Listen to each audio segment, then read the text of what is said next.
Assalamualaikum warahmatullahi wabarakatuh.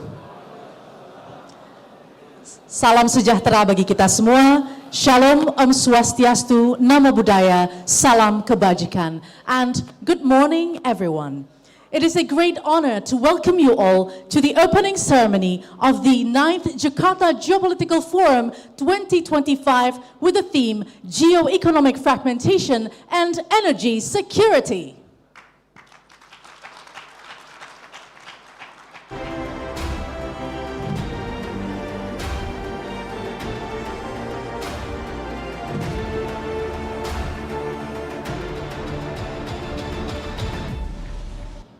Can we give a little bit of more energy to this prestigious forum, ladies and gentlemen? Thank you very much. My name is Rahma Alia, and I'm beyond honored to stand here before you as the Master of Ceremonies for this important event this morning. And first and foremost, allow me to extend a warm welcome to our esteemed guests, Honorable Governor of the National Resilience Institute of the Republic of Indonesia, Ministers and Vice Ministers of the Cabinet Merah Putih, Excellencies, Ambassadors and Representatives from friendly countries, Distinguished Vice Governor of Lemhannas of the Republic of Indonesia, Distinguished Prime Secretary of Lemhannas of the Republic of Indonesia, esteemed speakers and moderators, ladies and gentlemen who present here at the ballroom, as well as those who are joining us online via Lemhannas YouTube channel. Once again, welcome to you all. Excellencies, distinguished guests, ladies and gentlemen, let us start this event with the national anthem of the Republic of Indonesia, Indonesia Raya. Please rise.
Please be seated. Thank you very much. Ladies and gentlemen, to commence this momentous occasion, let us begin with a moment of prayer. And to lead us in prayer, we would like now to invite Colonel Abdullah to the stage.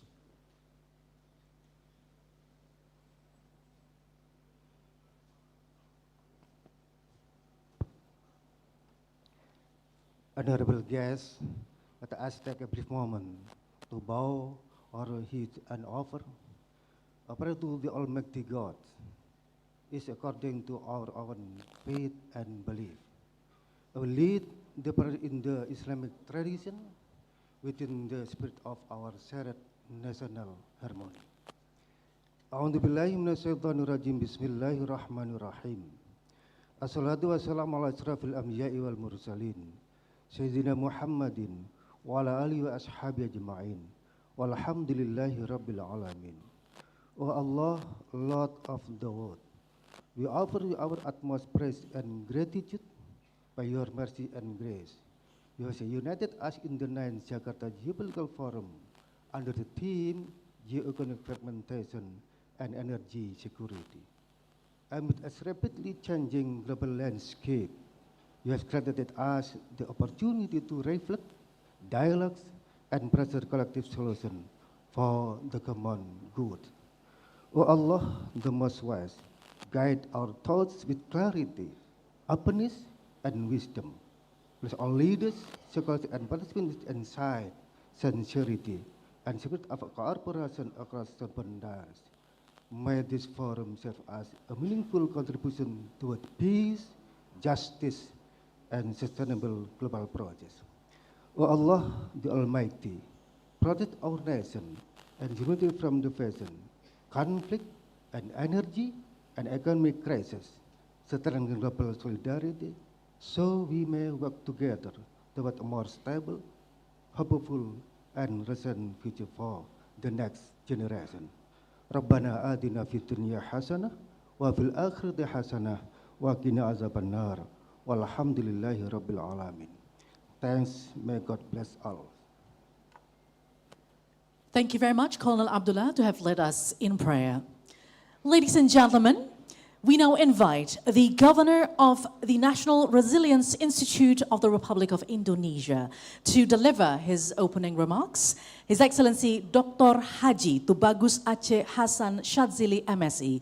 The stage is now yours.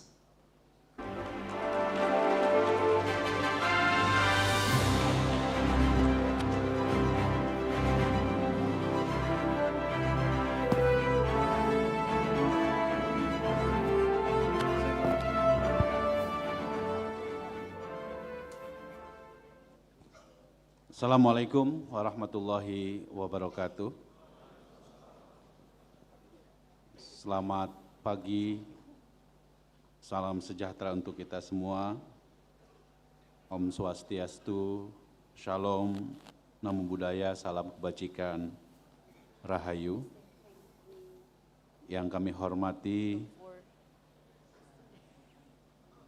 Menteri dan Wakil Menteri Kabinet Republik Indonesia, hadir di tengah kita Wakil Menteri Pertahanan Republik Indonesia, Bapak Marskal Madya TNI Doni Ermawan. Yang kami hormati Bapak Kepala Kantor Komunikasi Presiden, Bapak Hasan Nasbi. Yang kami hormati Penasehat Khusus Presiden Republik Indonesia bidang energi, Bapak Profesor Purnomo Yusdiantoro, yang juga mantan Wakil Gubernur Lemhannas Republik Indonesia. Yang kami hormati mewakili para menteri, para pimpinan lembaga negara, anggota DPR RI, serta seluruh undangan, para duta besar negara sahabat dari berbagai negara. Kemudian yang kami hormati juga para rektor, para akademisi, lembaga think tank dalam dan luar negeri, pimpinan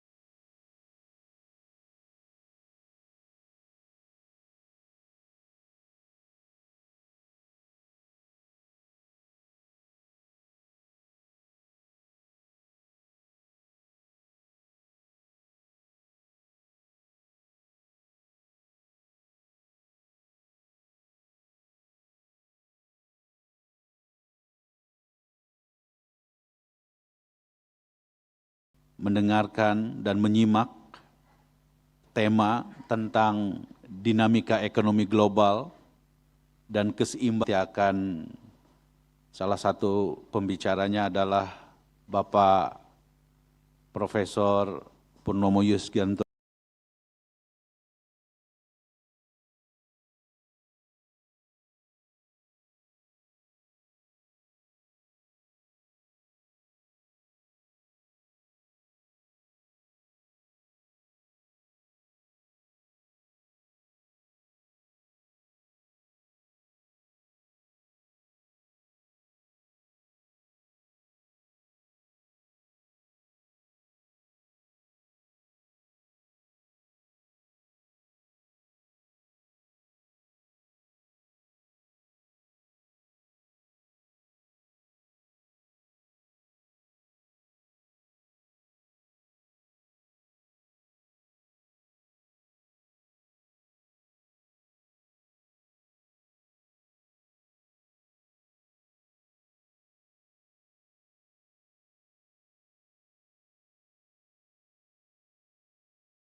Professor Purnomo Yusgiantoro. Please welcome.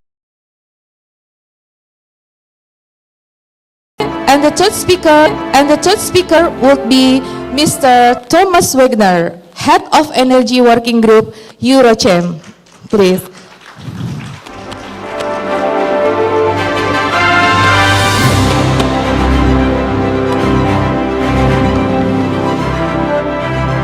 Okay, we will start this session.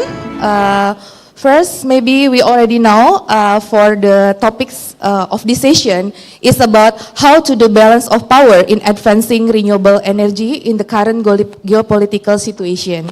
And maybe we can discuss about how do geopolitical shock reshapes the economics of renewable, and can resource-rich nation like Indonesia convert minerals into strategic leverage, and what policy, finance, and global cooperation frameworks that are needed next.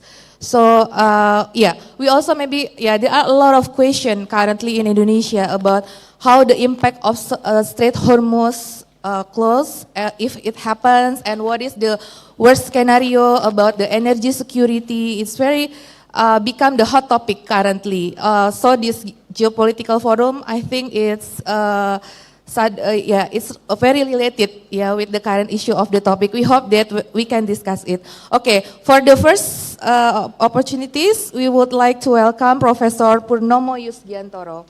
Let me read about the short bio. Of course, in Indonesia, Professor Purnomo is very famous, but still, we will read this his CV. First, Professor Purnomo Yusgiantoro is a special advisor to the President of the Republic Indonesia for Energy. Professor Purnomo is also a leading Indonesian energy expert and academic. He earned degrees from ITB, Colorado Schools of Mines, and University of Colorado with PhD in Natural Resource Economics. And he has held key roles including Minister of Energy and Mineral Resources, Ministry of Defense, and the President of OPEC. He is also a founder of the Purnomo Yusgiantoro Center and the professor of ITB and Universitas Pertahanan, with over a dozen published works in energy, economics, and geopolitics. Okay, please, for the first session, Mr. Purnomo. Senyamannya Bapak, silakan. I'm delighted this morning in here to share with you my presentation regarding the global energy and the balance of power in energy, advancing new and renewable energy. First, I would like to show you the topics that was asked by me, by the Lemhannas, to share with you. Next. Next. This is the table of content that I want to present to you. The first, I'm going to talk the global idea. The global idea of the energy, geopolitics of the energy, and then I will go down to talk about specifically in Indonesia. Next. Let me start first with the global energy geopolitics. Next.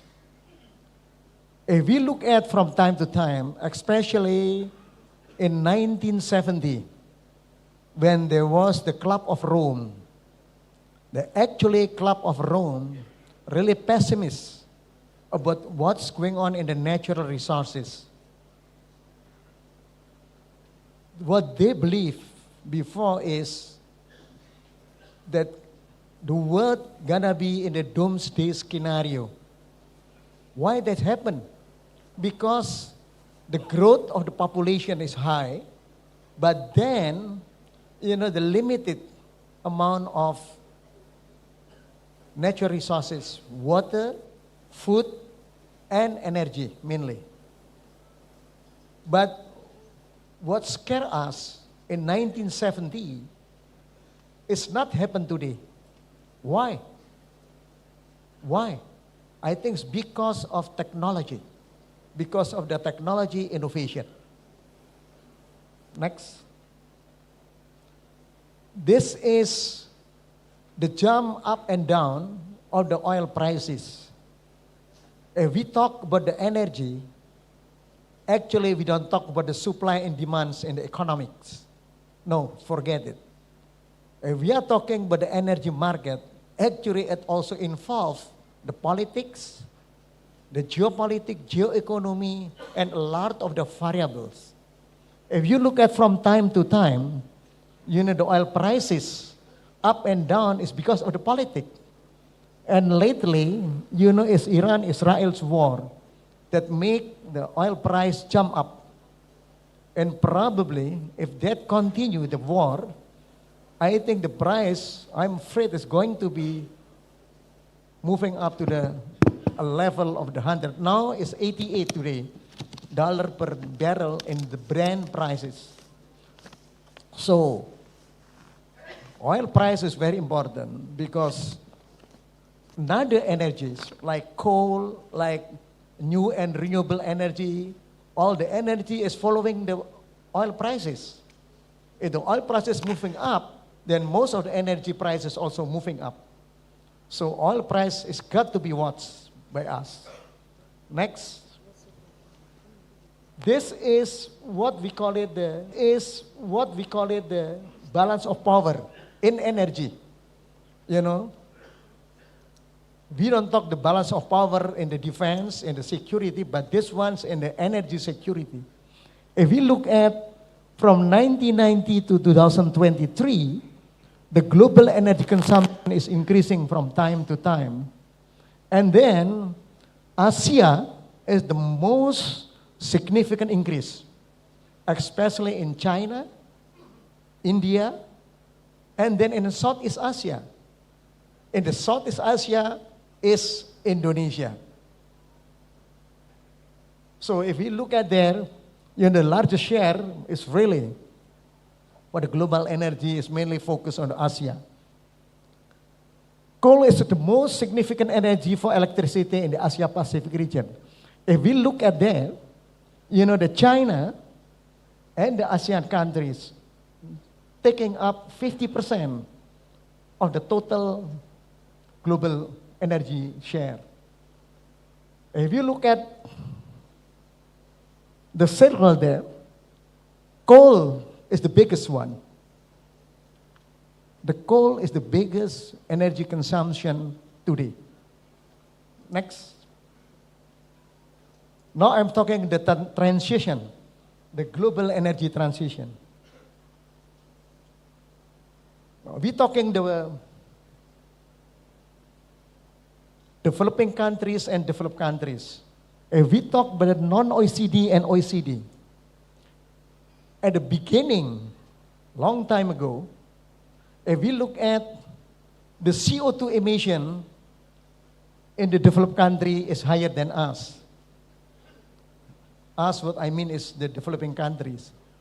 But if we're moving up here, the developing countries' CO2 emission is higher than developed countries. Why?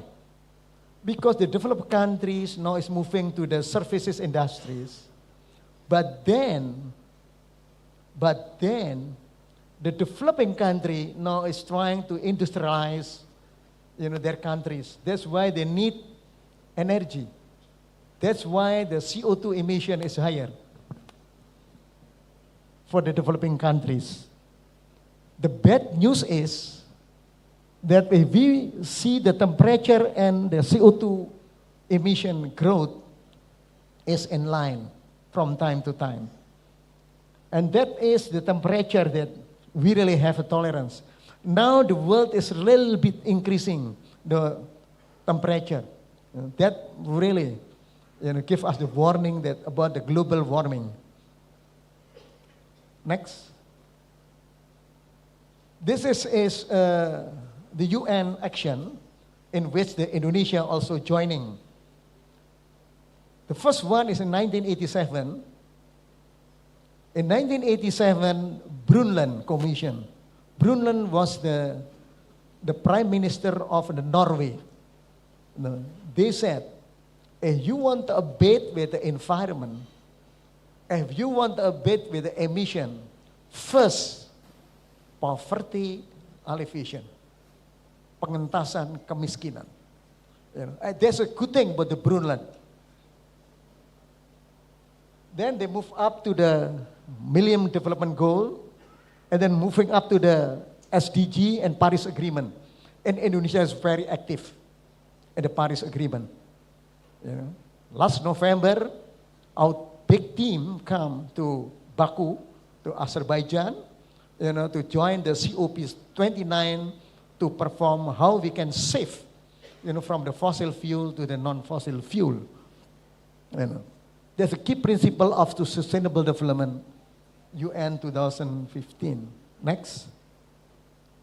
That's what the Indonesia commitment. Our commitment until 2030 is that we can reduce 31% from the business as usual. But if we have support donation from the international community, then we can reduce further to 43% down from the BAU, business as usual. This is our commitment that's stated in the Enhanced Nationally Determined Contribution. Next. Then let's now go back to our country. What is the new renewable energy development in our country? Next. If we look at here, the concept that we develop, if we talk the energy transition, first we have to remember the umbrella above that is the transformation. So we're going to move from the decarbonization, energy transition, to decentralization and digitalization. You know what happened in our country? Kita banyak remote area. Banyak sekali yang belum menikmati listrik di daerah 3T. So I think decentralization is very important. And then of course, we're going to have to join also what they call it, digitalization. you know, Internet of Things, you know. The good news is, in this country, if we look at the new and renewable energy, you can see that, you know, the potential of geothermal, hydropower, bioenergy, wind power is huge of potential. We are blessed that we have a lot of the new and renewable energy. You know how many that we can now utilize? Is only 0.38%. It's still low. So I would like to encourage all of you that we're going to have to move. We're going to have to develop the new and renewable energy for the sake of energy transition. Next. This is the dream that we have. Downstreaming, hilirisasi. The downstreaming idea, hilirisasi idea, was started in year 2009 when we issued the law number 4 of 2009. But today is not enough. If downstreaming is start from the upstream, midstream, and downstream, but today, what we're gonna have to do is we move up to the end product. Jadi kalau di nikel, you know, yang kuning itu sudah bisa kita lakukan. You know, putih itu masih kita kerjakan. But the key of the game is the green one, baterai. So we don't want to stop in the downstream, but we have to move to the end product, baterai. So the hilirisasi definition now is moving up to the end product. There is a good thing and also the bad thing about coal. If you look at the coal downstreaming, you know, is coal gasification or coal liquefaction. The good news is the coal reserve in this country is enough for 50 years. But if we converted the unproven reserve to become the proven reserve, then the coal reserve can be sustained for 150 years in this country. That's a good thing about the coal reserve. But, Mr. Purnomo, you know, the coal is producing the CO2 emission. What can we do? On one side, we have a big coal reserve for more than 100 years. On the other side, coal is producing CO2 emission. I know one thing, you know, that President Trump some time ago said, no, coal power plant does not produce big CO2 emission, you know, but still, we have to commit. We have to commit for the sustainable development to reduce the CO2 emission. So what can we do? Coal gasification and coal liquefaction is the answer.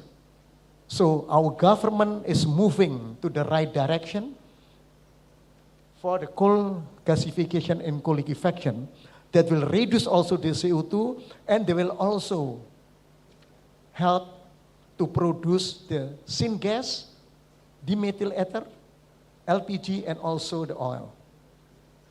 So we got a lot of good things in this country.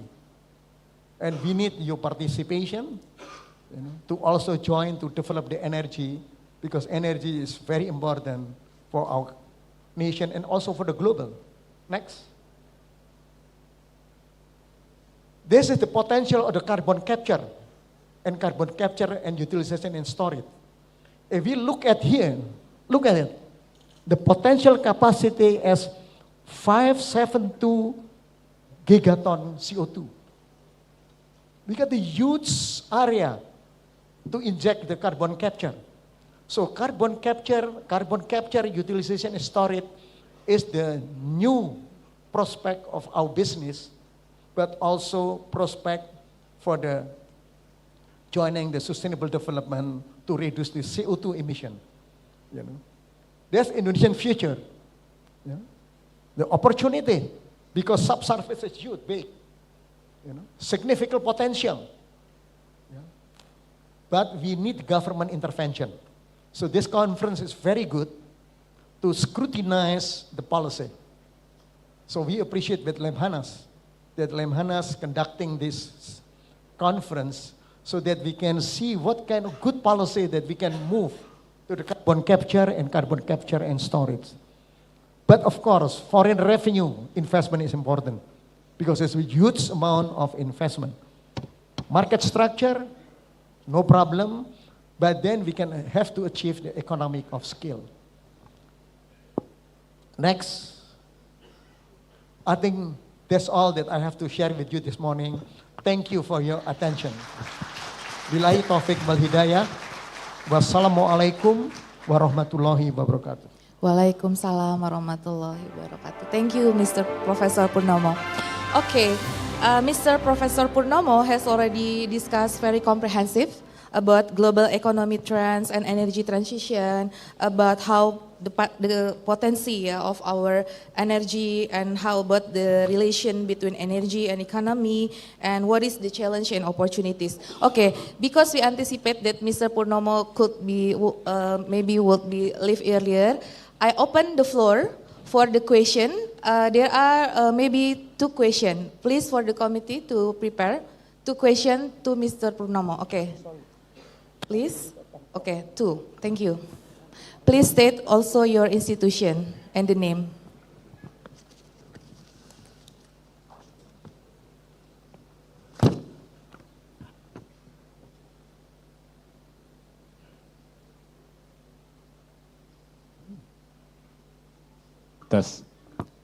I'm First Admiral Arif Badruddin, sir, from the Lemhannas RI.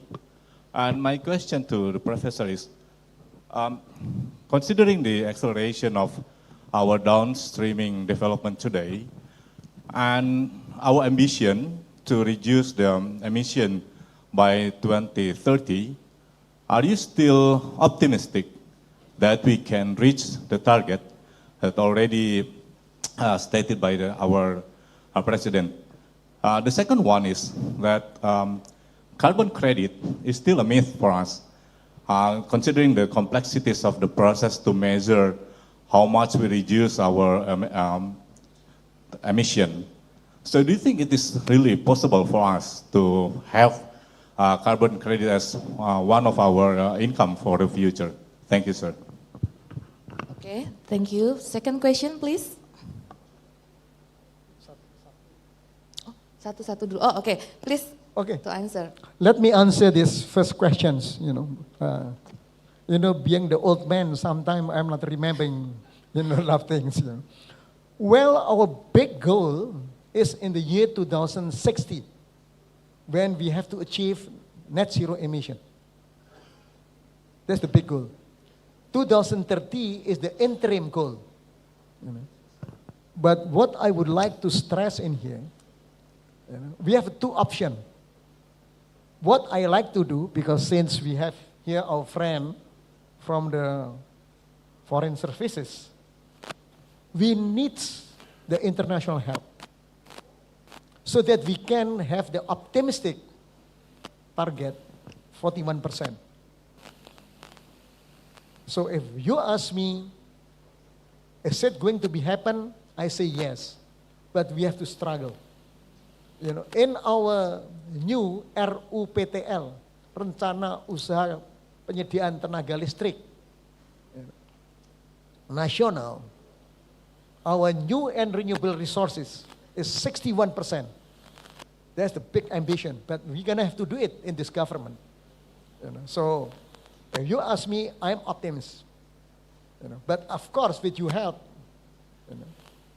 the daily activities is very important for our society. Like conversion,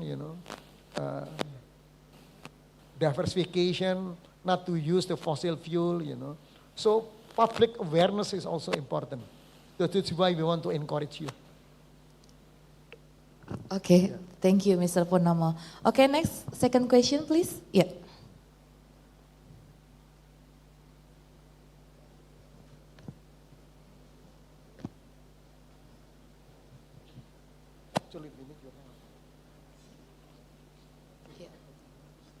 For the mic and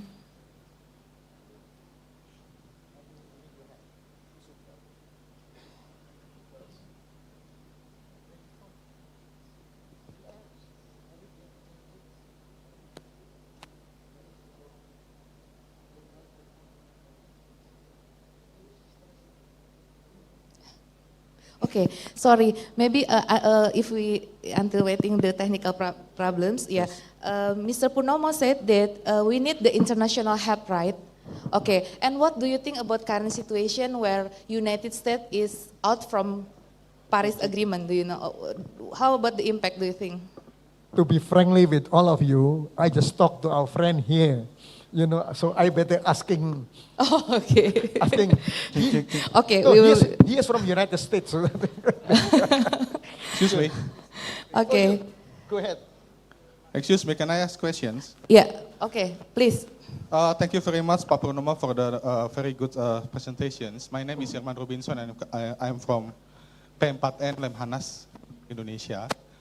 I've got questions regarding the transitions, because we know together that climate change brings up two types of risk. The first one is a physical risk. If we have very slow transition, of course, this will impact our natural resources and also impact our economic, like harvesting. But at the same time, if we have very slow transitions, there will be what we call transition risk, because transitions to the green energy will be, of course, takes also some cost. So my question is how we can balance this, and because we know together that sometimes some advanced countries like us to move very fast, because this is kind of soft control they have, and how or what kind of key indicators that we can use to know that we are not moving very fast, we are not moving very slow, so we can balance these two types of risk. Thank you very much. What I would like to stress it, and I like it, is the Brundtland Commission concept.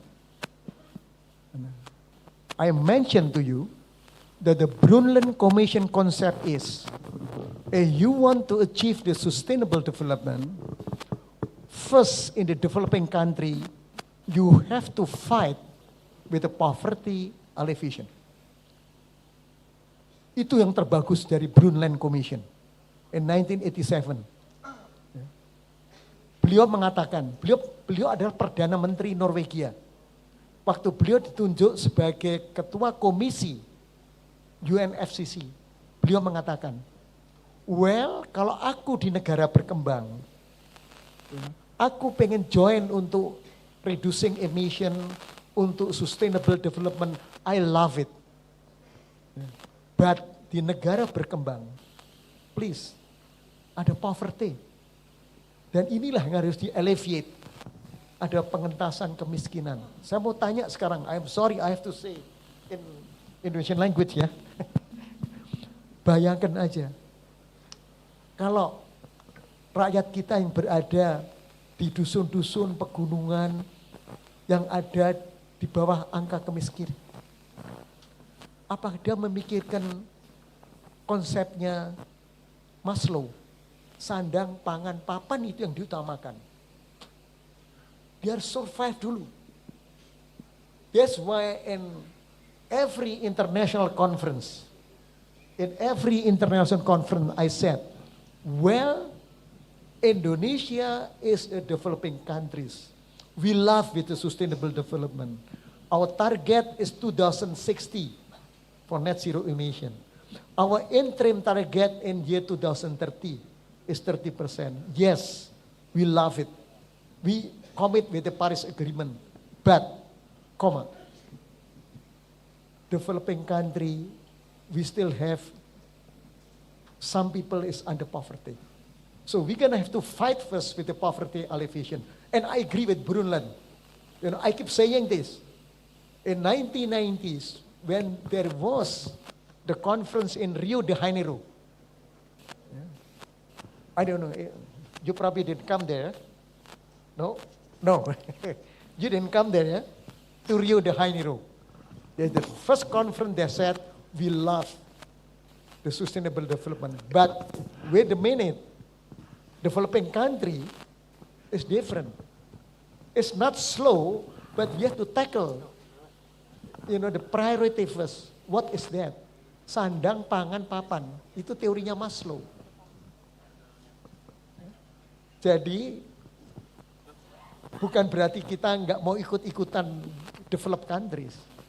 But we love reducing the emission. We have a target. But remember, we still have our friend, our people that's under the poverty line. So we move forward, and we need your help. Yeah. I just asking him, why don't you speak? Can you help us? Please, Mr. No problem, yeah.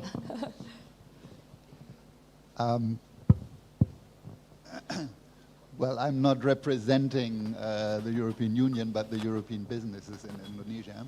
And we certainly are here to help, and maybe later on, unfortunately you will not be here, but I will talk about that also in my slides.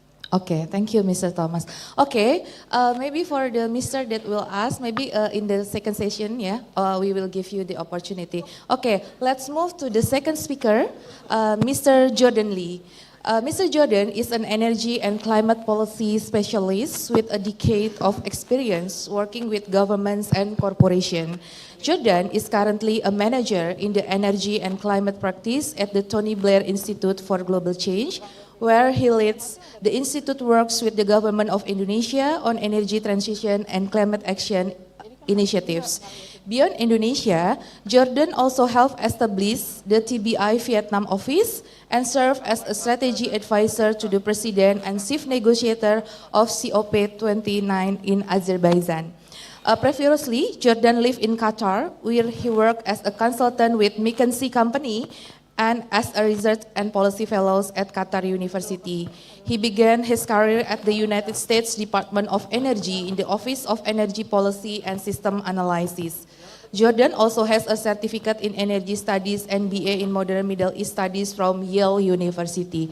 Okay, along with all his long CV, we believe that you can give us also the suggestion, yeah, the question like, how about the impact of the US out from the Paris Agreement and then the current situation? Please, time is yours. 15 minutes, about 15, thank you.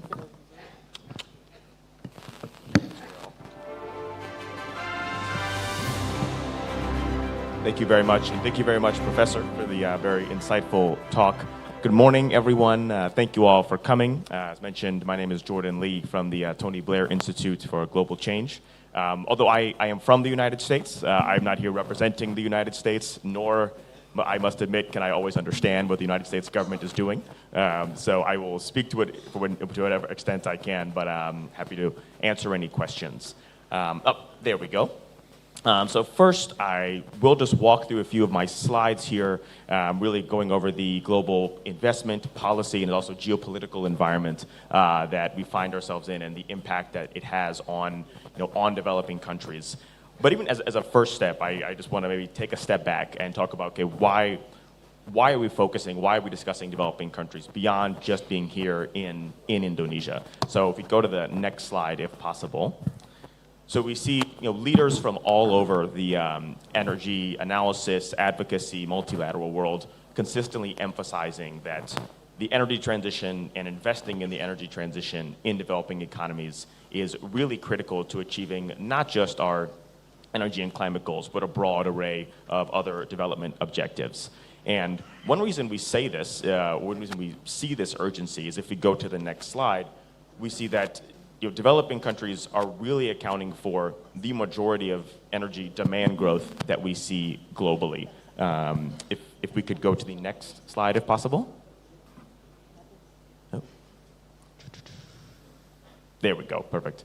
So we see historically, developing countries are accounting for the majority of energy demand growth, and even in some years, for example, 2019, 2023, accounting for all of the demand growth that we saw across the world. So as demand, let's say, shrunk in places like the United States, Canada, and then the EU, it grew very aggressively in developing or really non-OECD countries. And this is true not only historically, but we expect it to be to meet the power demands of artificial intelligence and other digitization, really emerging economies, even particularly in Asia. So the ASEAN region, India, the Middle East, are going to really be the centers of energy demand growth, which is why this investment in the energy transition and energy sector overall in developing countries is so critical. So that's why this is important. But if we go to the next slide, we are introduced to the complication, and that is, despite this urgency, despite all this growth, only 15% of global, let's say, clean energy investment is going to developing countries outside of China. It is really concentrated in the US, in Europe, and in China, with China being the sort of undisputed leader globally. So despite all of this importance and this urgency, there's still something blocking this much needed investment in the energy transition in these countries, which is impacting the sector in all types of ways. But because we're not just going to look at investment overall, if we go one more slide forward, we see that beyond these sort of investment blockers, we also see different policy and geopolitical challenges as well. If we could move on to the next slide, if possible. Actually, yes, before then, we see there are several, oh, wonderful. Thank you very much. I didn't know you had the clicker. Oh. Yes, before then, we do see several countries, including Indonesia, trying to address this challenge by adopting these bold renewable energy targets. As actually the professor mentioned in the last discussion, Indonesia's latest RUPTL, or electricity supply plan for PLN, has a bold 42.6 gigawatts of renewables. South Africa, target for 30 gigawatts. Vietnam, very ambitious targets as well. So these countries are looking to expand their clean energy sectors, but to do that, also as the professor mentioned, they need significantly more investment. Again, looking at Indonesia, in just the renewable energy generation, the figure comes out to about $11 billion per year of investment need to 2034. That compares to current figures of about $1.5 billion. In Vietnam, you see similar growth needed. In South Africa, similar growth needed. Again, underlining some of the investment that is needed and the challenges that are kind of standing in the way of that. And now, before we get to the beyond just the investment challenges, and let's see. Yes, there we go. Beyond the investment challenges, there are also policy and geopolitical challenges as well. So we see policies that are looking to put some kind of price on carbon to both grow demand for low carbon energy and also try and, let's say, reduce or slow the growth of demand for higher emitting products. But then you also see all kinds of trade tariffs and other supply chain disruptions that are impacting this as well. And on the geopolitical dimension, you see both these increasing geopolitical competition between leading economies, of course, between US and China, but also how that impacts the EU, other trade blocs like ASEAN, and other major economies like India. And then, as is relevant very much today, and for the last week or so, we have seen these armed conflicts really stoking fears around energy security, both in terms of availability of supply. Will there be enough oil flowing through the Strait of Hormuz if hostilities continue, but also in terms of price, particularly the war in Europe, the war between Russia and Ukraine sent oil prices up much higher than they had been historically. So these are all adding to the complexity that countries need to balance in order to drive the energy transition. Great. And now just to dig in a little deeper on each of those points, let's look at investment and see, okay, what is happening and why is that challenge that we saw there so persistent? Again, the professor mentioned COP29 last year. And from initiatives like that and other initiatives that we see globally, there is capital internationally that is looking for clean energy investments. This $1.5 trillion figures annually by 2035, high numbers of green bonds being issued, carbon credits, as someone asked earlier. There is investment out there, but as I'm sure we've all heard, just because investment is out there does not mean that it is getting to where it needs to go, and there are kind of several blockers that are standing in the way of that. One that you often hear from financiers and even, let's say, some advanced economies is challenges around project pipelines. They say, well, we have this money, but we don't know where we can invest it. Or or we have this money, but we don't know how the project will be procured. Beyond that, you also have concerns around bankability and the cost of financing. This is particularly important in developing economies like Indonesia. For renewable energy projects, much of the cost is really baked up in the initial capital expenditure, or CapEx, and as a result, that cost of financing is very key, but financiers will respond by saying, well, we have concerns about currency risk, curtailment risk, et cetera, which will cause them to increase the cost of financing, which can further slow energy investments. And then beyond that, you also have challenges regarding sometimes integrating clean energy into the grid, which requires additional investments beyond that. But beyond just these challenges, thankfully, there are various solutions that are coming out beyond just the availability of more capital. We do see different tools. If we could go to the next slide, I will keep trying the clicker here, but I'm not sure. There we go. There are tools such as transition bonds, which are helpful to kind of help high-emitting assets become low-emitting assets in the future. This is particularly important here in the ASEAN region, which has a pretty young fleet of high-emitting assets. This fleet has a long, useful economic life ahead of it, and therefore, they will need some financial incentive in order to adopt lower emitting or change their practices. And then we also have green banks, energy performance contracts, and a variety of other tools that we see really helping to resolve this investment challenge. But it is still very much there. And in some ways, the overall higher interest rate environment in which we find ourselves now compared to, let's say, 2020, 2021, and of course the decade before that, has important impacts as well. So now, beyond investment, again, if we can go on to the next slide, I'd like to look at the policy world. As I mentioned, different countries are putting prices on carbon in one way or another to try and encourage countries to use lower emitting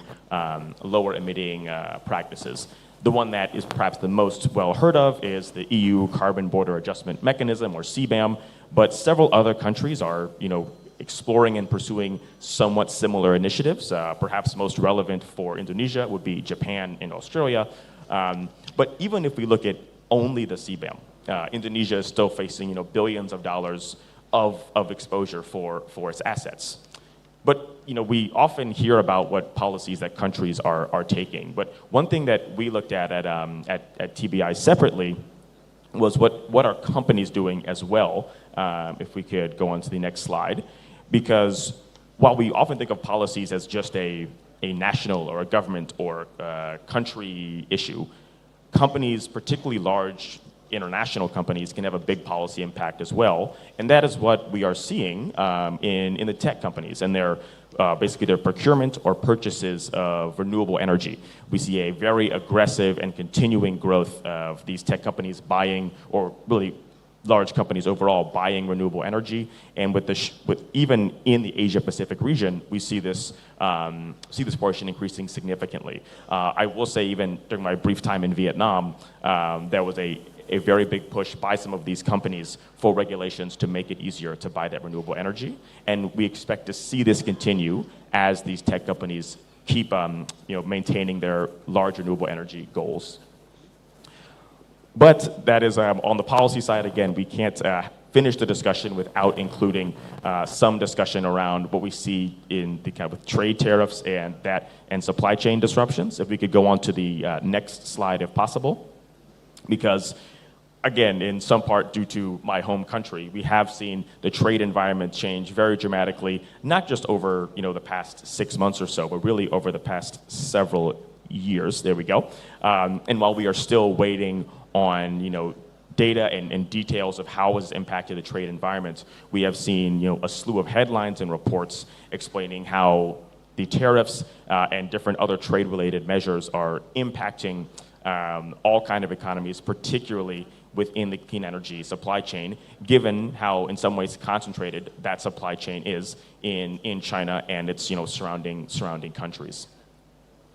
So that is the policy environment. And now just to conclude here and get to some questions, I do want to speak a bit more about geopolitics, to reduce that with resources. But I think it's also helpful to point this out because it also shows how countries can change. So on, let's say, if we took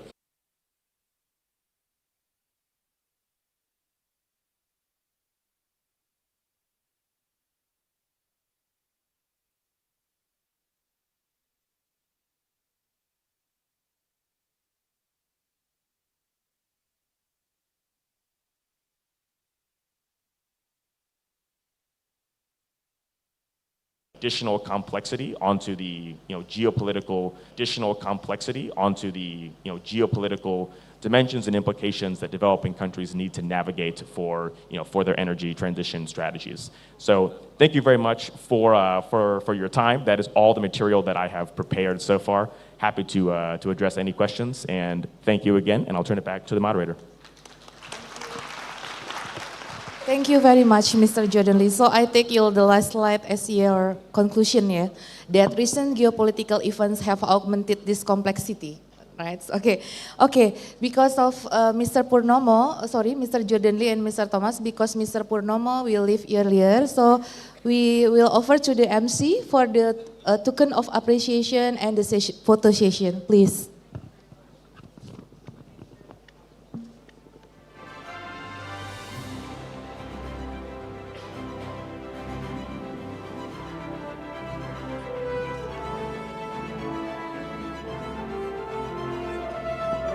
Thank you very much, moderator. Bapak Purnomo Yusgantoro, our speaker, needs to leave for his other duty. So with this, before you leave, we would like to deliver a token of appreciation as our appreciation for you, for your insights and your sharing in this plenary session 1. And for this, we would like to invite the governor of Lemhannas to deliver the token of appreciation to Bapak Purnomo Yusgiantoro.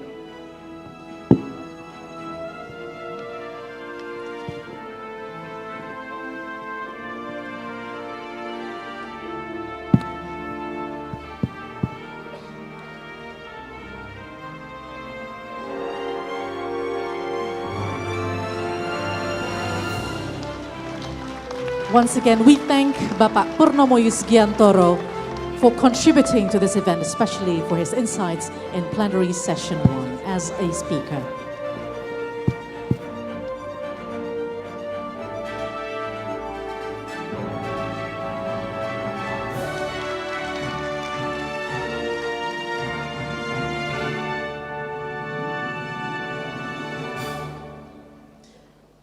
Thank you, Governor. Thank you, Bapak Purnomo Yusgiantoro. You may continue with your other duties.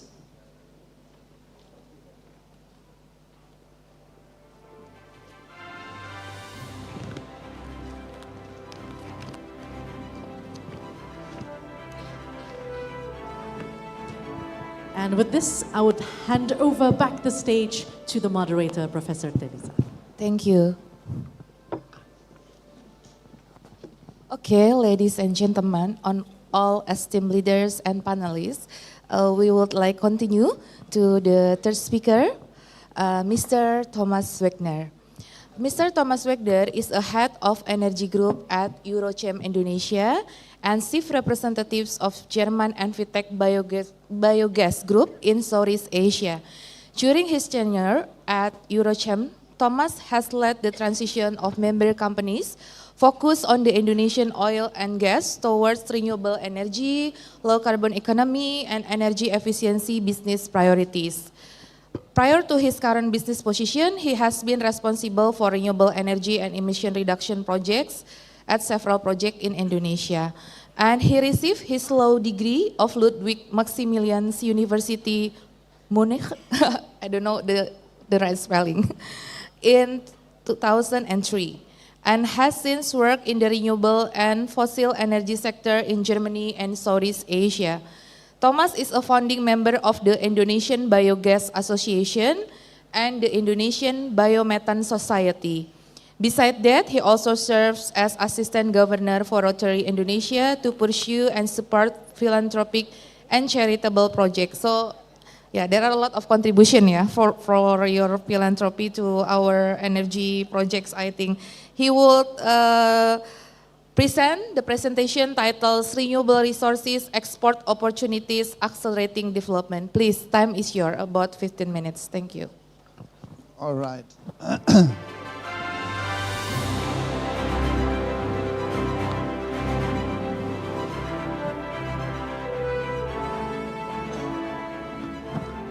Professor, Excellencies, ladies and gentlemen, thank you very much for coming today.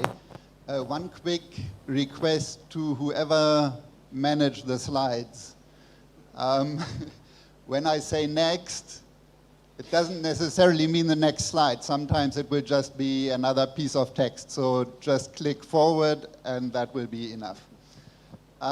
It's very interesting to see, a professor just mentioned that when I joined Eurochem maybe 12 years ago or so, it was completely dominated by oil and gas. Nowadays, even the oil and gas company members are looking at the renewable energy opportunities. And also the topic of this forum changed overnight from a very mineral-heavy topic exactly to the renewable resources.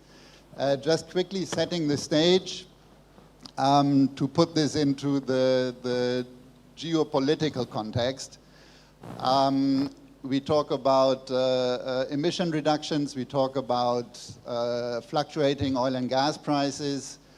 Indonesia still is an exporter for natural gas, but the quotas are gradually being reduced. That will be relevant later in what I'm saying, because there are alternatives. And also one very important point when we talk about downstreaming activities in Indonesia and natural resources in Indonesia, for, let's diplomatically say, very understandable reasons, Indonesia is focusing on providing as much value add on the natural resources within Indonesia as possible, because of course those natural resources are limited, and that must happen now. Now, important to remember, renewable resources are renewable and not limited. So there is no reason to wait until we have the right price or the right political situation or anything like that. Other than natural resources, renewable resources, the longer we wait, the more we miss out. The sun is shining every day. If we don't catch the light, it's unused. So with that, next slide. Just quickly, Eurochem Indonesia, roughly 70 member companies just in the energy sector. I'm covering that. We closely work with local associations like Kadin, Apindo, METI is mentioned here, and all the bilateral chambers are part of that. Next, please. Like I say, from oil and gas, we are now very renewable heavy. We are not the Renewable Energy Working Group, but that is what almost all of our members are interested in. We are all here because of the massive potential, and we are all challenged with the lagging development when we report home. So that's also an important point. Next, please. So it was also mentioned, we don't need to discuss it in detail, that there are ambitious targets in Indonesia, like the emission targets by 2030, the coal phase-out target by 2050, the net zero economy by 2060, and there already is an emission trading scheme in place, and at least by schedule this year also captive coal power plants will be included. There are also renewable energy targets in the National Energy Plan of 23% by 2025. Those targets are still there, but concern was that many developing countries, including Indonesia, would take that as a relieving excuse to also not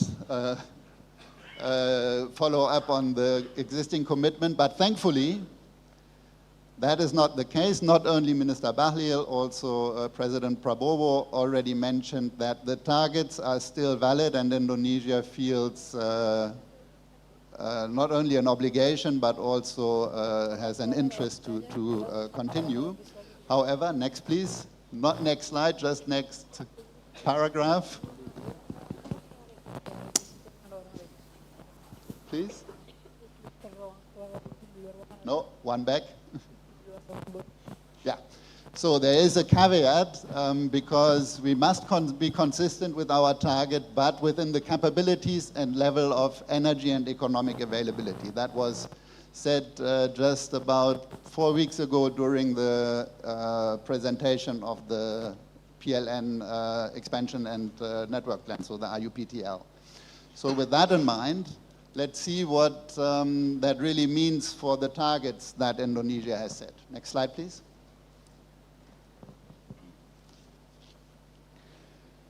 So we mentioned the emission reduction targets and so on. The reality is that we have built 9 gigawatts of additional coal capacity in Indonesia since 2022 alone. Of course, that includes captive capacity. The captive and strategically important power plants are not included in the emission reduction targets. And even though we do have a cap and trade system, there is still no carbon tax as a backstop for that system. There are other mechanisms to put an incentive on meeting the targets, but no financial specific ones. Also, the renewable energy target, I think, is now widely acknowledged that the target from the National Energy Plan is not being realistically followed up on, so we have reached 14 to 15% renewable in 2024. 70% of the new and renewable energy potential in the IUPTL, which is the PLN plan, will only be implemented after 2030. Meanwhile, until 2035, another 16 to 17% of coal are planned.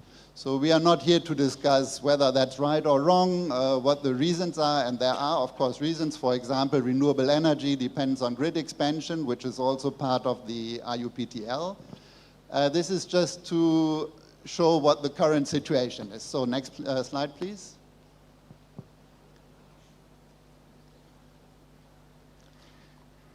As I mentioned before, renewable resources are not limited, so the longer we wait to make use of them, the more we miss out. Now, with the current political situation, and it was mentioned that Indonesia must be within its economic capabilities and the availability, as Minister Bahlil mentioned, we cannot only rely on domestic demand to make use of these renewable resources. So the idea is build the capacity now, use the resources to generate exportable goods, use internationally available incentives to get a premium price on these renewable goods, and then have all that infrastructure and production facility available as soon as there is demand domestically. Next, please. That's not an entirely new idea. Also, the Indonesian government, of course, is thinking along these lines.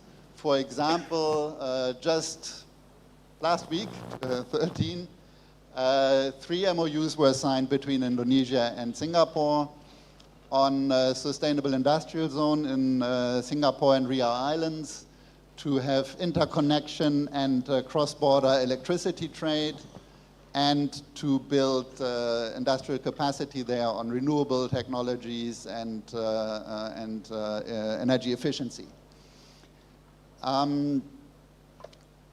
That is the result of a very long discussion about exporting solar PV electricity to Singapore, which was met with some resistance in Indonesia.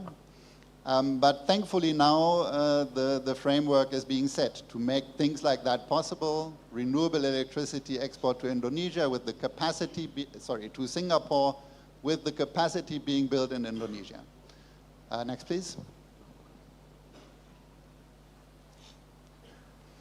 So what else could be exported? There are sustainable aviation fuels, e-ammonia, other low-carbon products, so that means any industrial product based on renewable electricity as an energy source.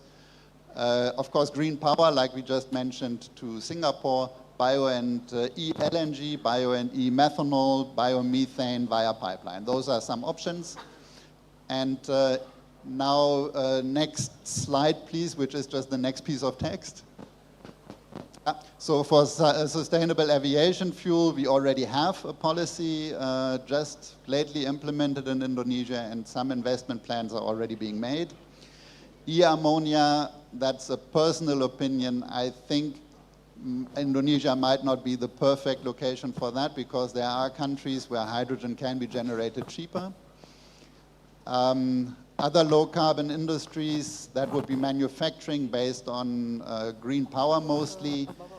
There are efforts on the industrial side in Indonesia, but we need more quota and more simple access to renewable electricity. So one of the suggestions from our side is to make power wheeling more easy, to allow renewable energy investment for specific demand, and then use the grid to transport that to where it's needed.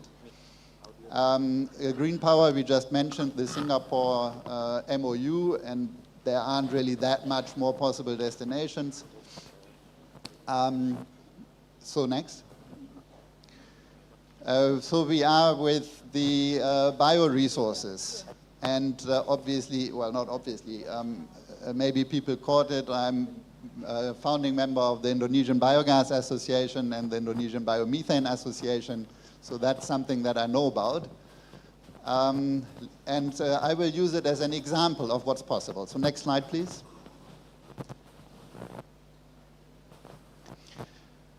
I mentioned drivers. So the Indonesian market is not quite ready for a premium price on renewable resources. No, something went wrong there. Back, please. Back.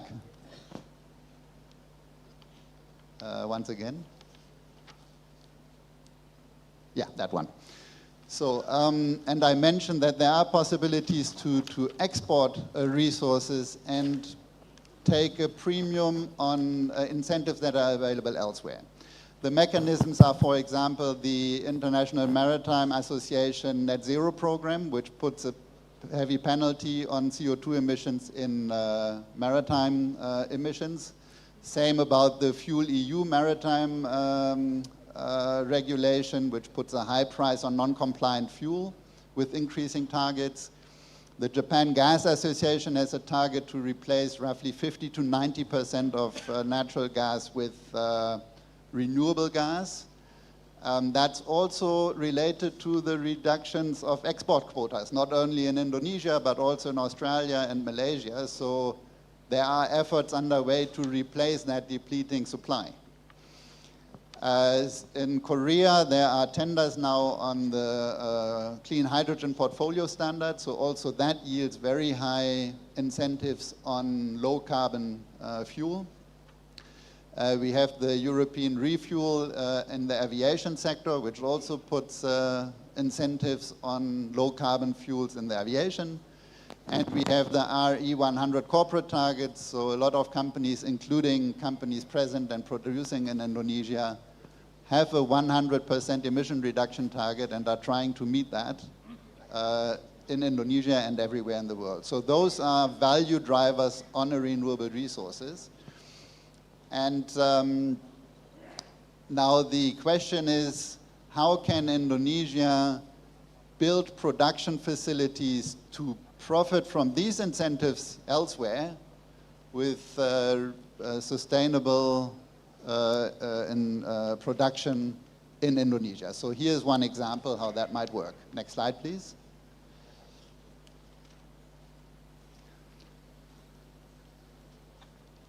I mentioned earlier that I will focus on an example around bioresources, especially biogas-based possibilities. We have here a map of parts of Indonesia which are the most relevant ones regarding biomass resources. Next, please.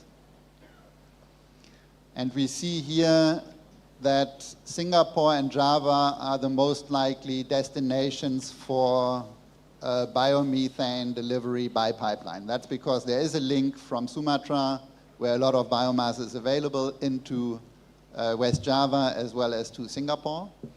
So that's a direct transport possibility. Next, please.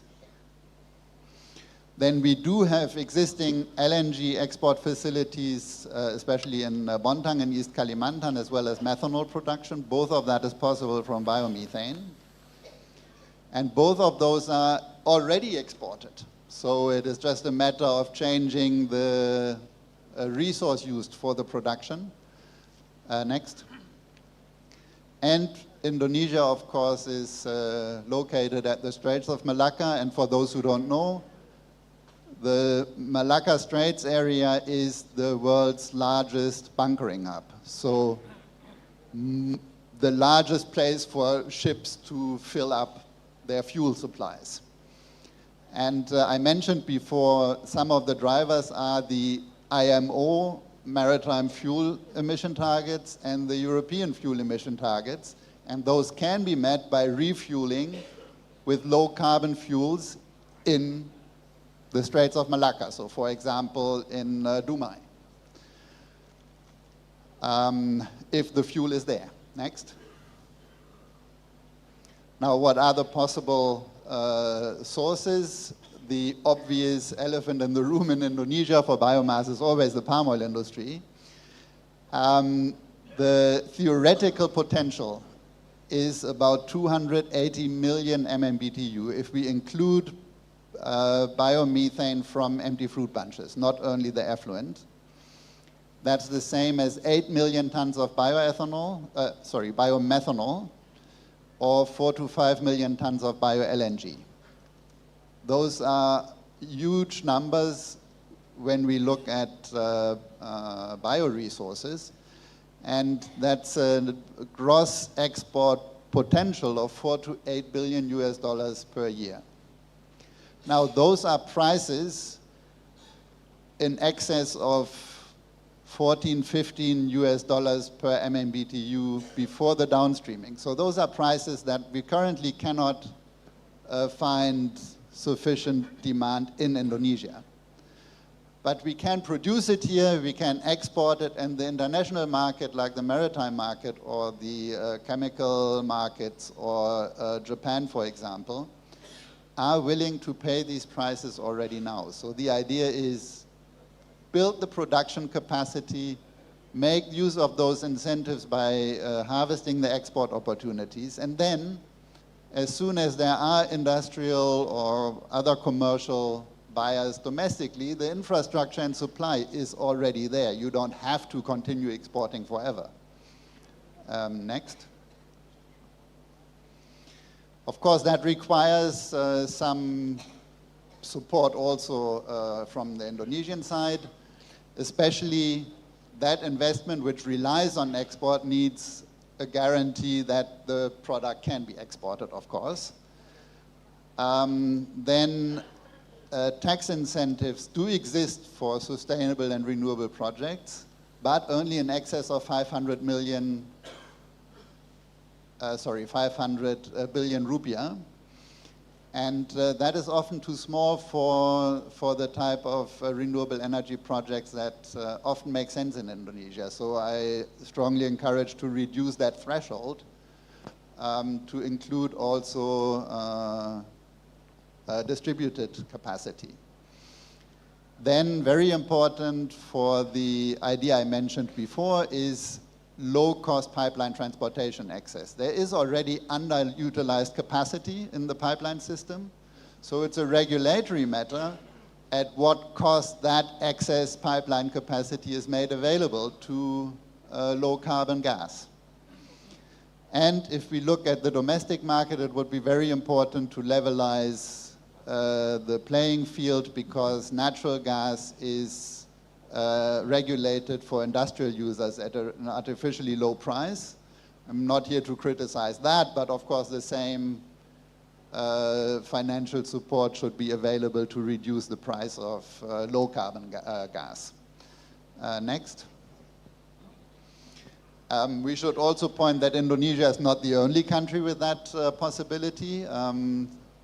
Next. Of course, Malaysia has exactly the same situation. It does have existing methanol and LNG production and exporting facilities. nearby bioresources in Sabah and Sarawak. It is also located on the Straits of Malacca, so the bio-LNG might as well be produced on the other side of the straits. And of course, also Singapore is connected by pipeline. So we should see that we can proceed with projects here and ideally on both sides of the straits as soon as possible. And of course, also for Malaysia, there's an interesting financial proposition. Next, please.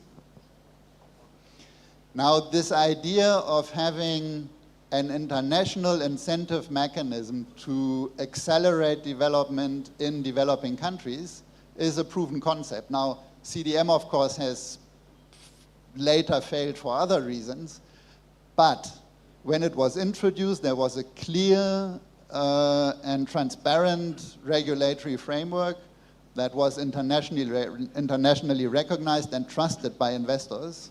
And there were minimal regulatory hurdles to implement projects in the host countries like Indonesia. And the result is that in just 4 years, almost 120 CDM projects have been built in Indonesia based on the CDM mechanism, based on expected incentives in selling carbon credits abroad. And of course, those projects are mostly here until today. So it is an infrastructure that was built based on international incentives and still exists in Indonesia and is still producing. My first role here in Indonesia was building a CDM methane capture project, which was then the first biogas IPP in Belitung, and it is still running until today. And at least based on CDM data, it should yield about 18 million tons of CO2 reductions per year. Not my project, the 120 projects on that list. So thank you very much, and happy to take questions later. Really, thanks, Mr. Thomas Wegner. Okay, ladies and gentlemen, we already hear the presentation from Mr. Jordan Lee and Mr. Thomas Wegner. Of course, there are some question and discussion, but before that, maybe I want to discuss first, before open to the floor, regarding with the support of the international, for example, from international grant to support the energy transition, to support renewable energy. We see that in terms of European countries, usually will take the lead after the US exit from the Paris Agreement. Do you think Europe will be the leader, or China will be the leader, or the other countries will take place as the leader of the energy transition? Maybe from Mr. Jordan Lee, do you have some insight about it? Yes, certainly. Thank you for the question. Also, thank you for the presentation. On this question of international support for, let's say, climate action or low carbon technologies in general, I guess one, you are absolutely right. There is a large imperative for advanced economies and even some of, let's say, the larger, or let's say more wealthy developing countries, let's say like a place like Saudi Arabia, UAE, even like a place like China, to really play a role in this international climate finance sphere. And regarding the question of will Europe continue to lead, at least in my experience in working in multilateral spaces like COP29, the appetite from Europe still, at least to me, it seems very much there. The fiscal and overall macro environment is getting a bit more challenging, but there does seem to still be significant appetite for them to provide some kind of support. And we do see other countries stepping up. I mentioned the UAE. They did make some pretty big commitments at COP28 the previous year to provide this kind of financing. And even if we take the US example, so at a federal or national level, they are stepping back, but we do see subnational entities like states, even some cities, the larger cities, trying to provide some kind of finance. But honestly, for the next 4 years, I personally would not look to the US for too much climate finance support, both for countries or philanthropic organizations. But we do see some other countries stepping up, but the type of finance is changing in form and maybe getting a bit more diverse in terms of how it is delivered. Okay. So more multipolarized. It's interesting that United Arab Emirates is very, yes, in the last time they are very aggressive, yeah, in terms of climate financing, yeah, and also the issue of energy transition. Okay, Mr. Thomas, please. Well, I agree with the assessment that the appetite in Europe is still strong. And the important point is that in Europe, until today, elections are still won and lost also on the topic of climate change. Not only, but it is an important political issue. So it's not only that politicians want to do it, it's also they have to do it to be elected. Certainly China will contribute by supplying a lot of the equipment. I don't think there's any discussion about that. Okay. I think one important thing to mention is that from our discussions with Indonesian partners and stakeholders, and even today it was mentioned earlier by a professor, the idea of emission reduction and carbon capture and storage and climate change emission mitigation projects in Indonesia is very often perceived as an opportunity to make money from credits. I think that's a fundamental misconception. So the emission reduction targets that we all agree on international are a joint effort. And when we talk about selling credits, it means that we exceed our target and have something to spare for others. So it is a cost for everybody, for Indonesia, for Germany, for France, for China, for the Emirates to meet their targets. The carbon trading is to make it possible to shift especially successful countries over reductions to other countries that are lagging.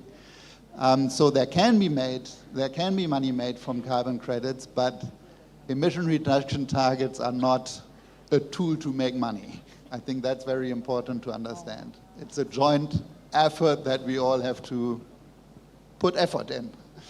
Now, there are opportunities, like I mentioned, in low carbon products that can be produced and sold to markets outside of Indonesia where people are willing to pay a premium to have low emissions. And that, I think, is the huge opportunity here. Yeah. Okay, thank you. That's very interesting. Okay, we would like to open the session, but for the first batch, we will give the opportunity to the foreign representative from ambassador or from other countries, because in the first session from Indonesia representative, is there any from other countries representative that want to give the question? Okay, before Indonesian, is there any foreign representative that over here? From Singapore. From Singapore, okay, please, first. First, terima kasih atas kesempatannya dari Ibu Moderator, ya, Telisa, terima kasih. Thank you to the two speakers, Mr. Jordan Lee and Thomas Wagner, for the insightful sharing. It's indeed very enlightening for the information that you have shared. I just, before I ask my question, I just want to highlight the context of my question, is that Indonesia is not just a country, it's a huge archipelago.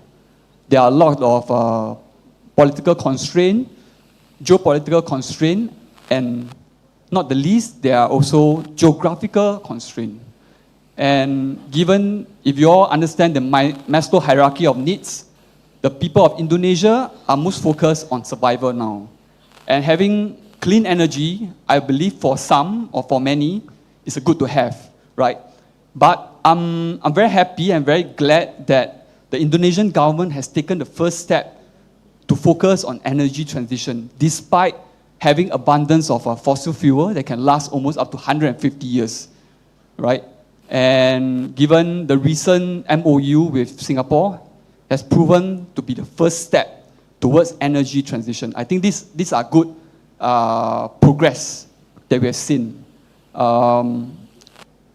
My question is to Mr. Jordan Lee, because you spoke a lot about green financing, and there are many ways to do so. My question is, assuming there are flows and influx of good green financing into Indonesia, which area of clean energy would you think the Indonesian government should be focusing on? My own perspective and my own response is that biomasses, waste to energy in the context of Indonesia, even green hydrogen itself are good areas that can be focused on. And I also do believe, given that Indonesia is the leader for ASEAN, the Center for Renewable Energy should also be located in Indonesia because of the prospect of our ASEAN country, even from Laos, from Thailand, from Vietnam, from Malaysia. These are areas where renewable energies are untapped. And I think the Indonesian government, despite other than being the driver for renewable energy transition in Indonesia, it can also be the driver for the energy transition for the entire ASEAN. Thank you very much. Yeah. Thank you. Thank you. For second question, for the other countries, for the Indonesian will be after this, sorry. I will give you the time, don't worry, the discussion time is, we have a long time to discuss. So the second from other countries or from VVIP guests, okay, please.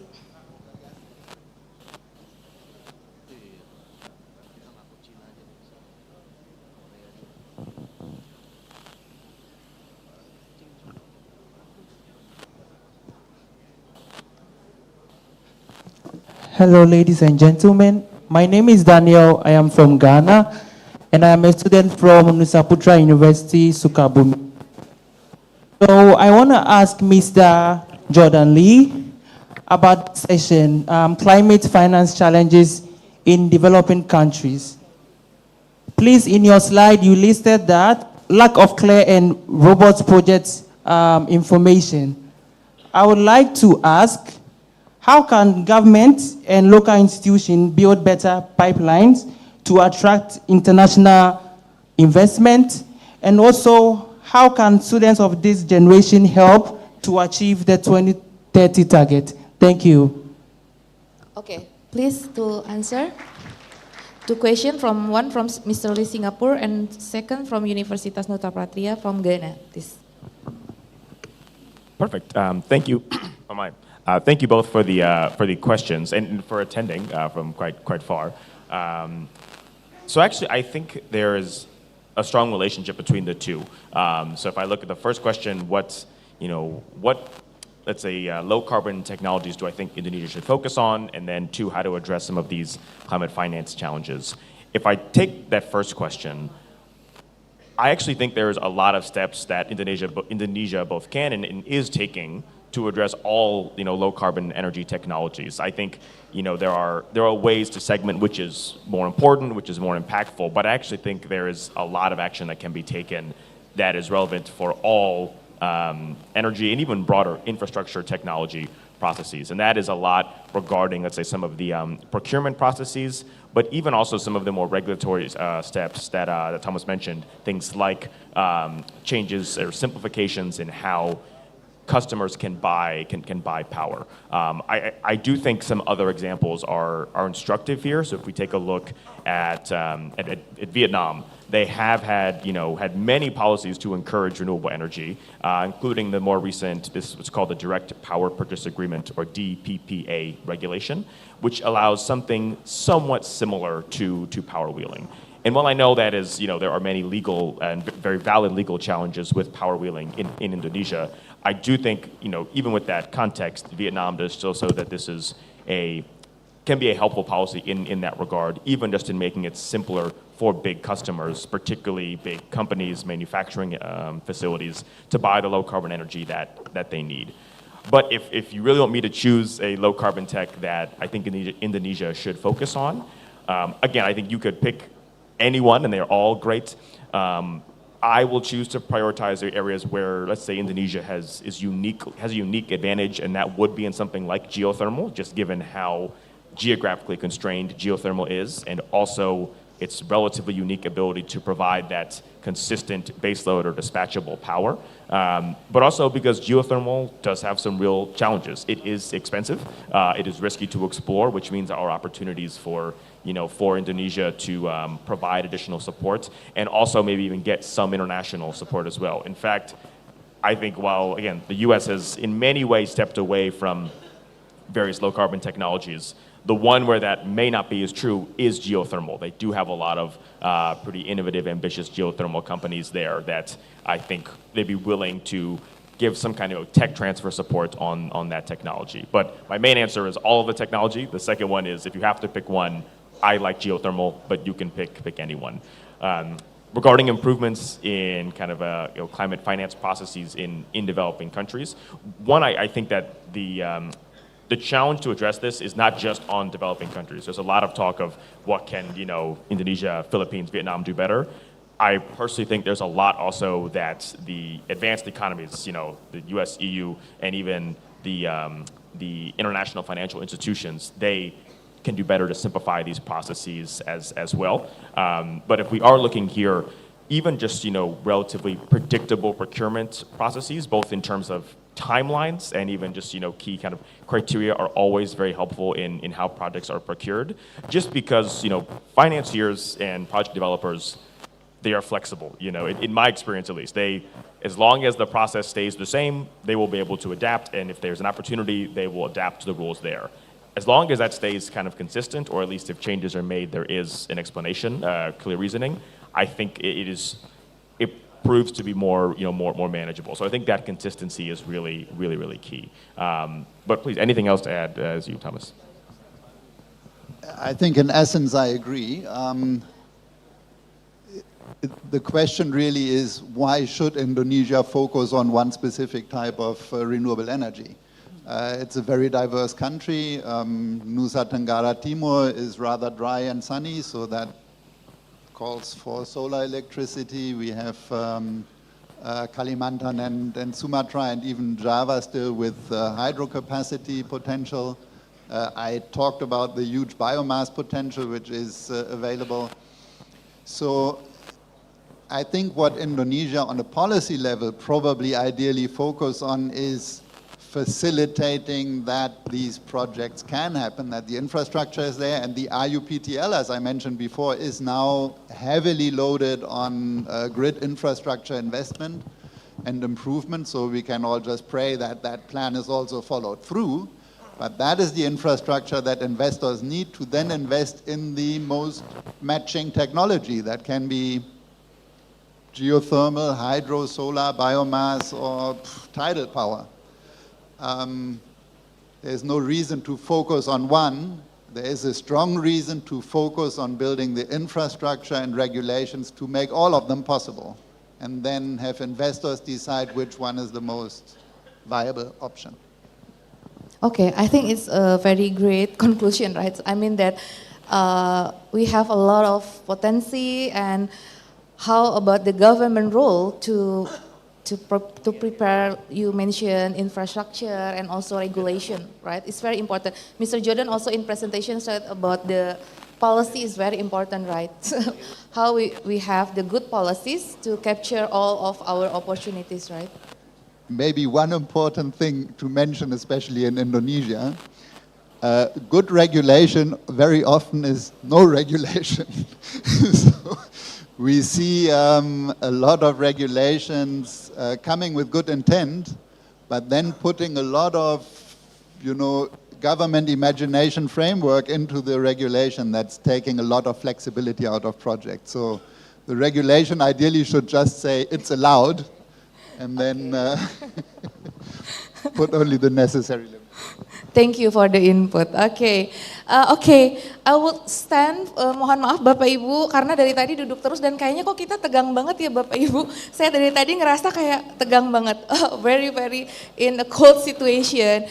And to make our discussion will be Yeah, in the good situation, I have my colleague from P3N, Bapak Jackson, because I'm from P3N also. I'm the student of the School of Leadership in Lemhannas RI. I have my partner, Mr. Jackson, that would also give the question, but you also have some performance from P3N. Thank you. Mohon izin nih Bapak Ibu. Thank you, Profesor. Rekan-rekan P3N, yel-yel, selamat pagi. Siap kita. Okay. Thank you, Thank you, Mr. Jackson. Please, your question. Okay.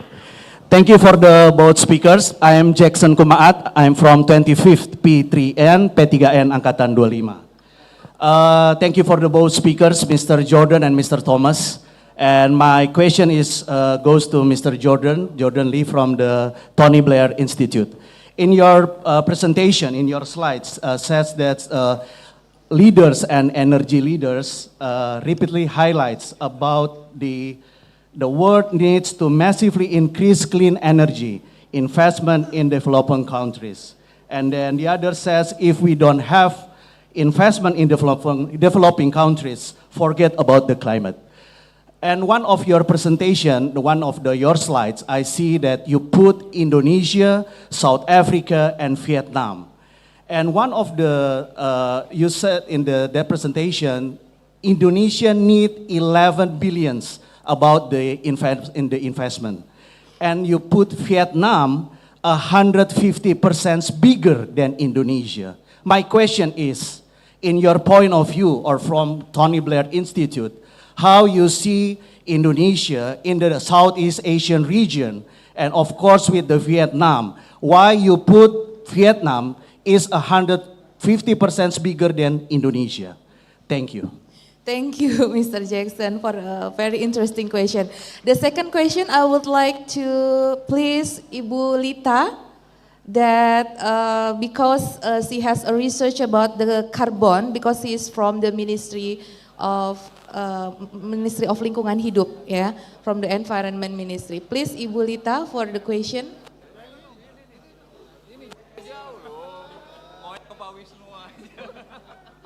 I'm so sorry. Thank you, Prof. Telisa. Okay, good morning, everyone. Audience of Jakarta Geopolitical Forum 2025. So long time ago, I'm not speak English, but I try to best. Okay, my name is Lita Permatasari. I came from Ministry of Environment, Republic of Indonesia. Wow. Okay. I want to introduce all friends also, myself, and also our friends from 25th National Leadership Strengthening Program P3N 25. Okay, thank you.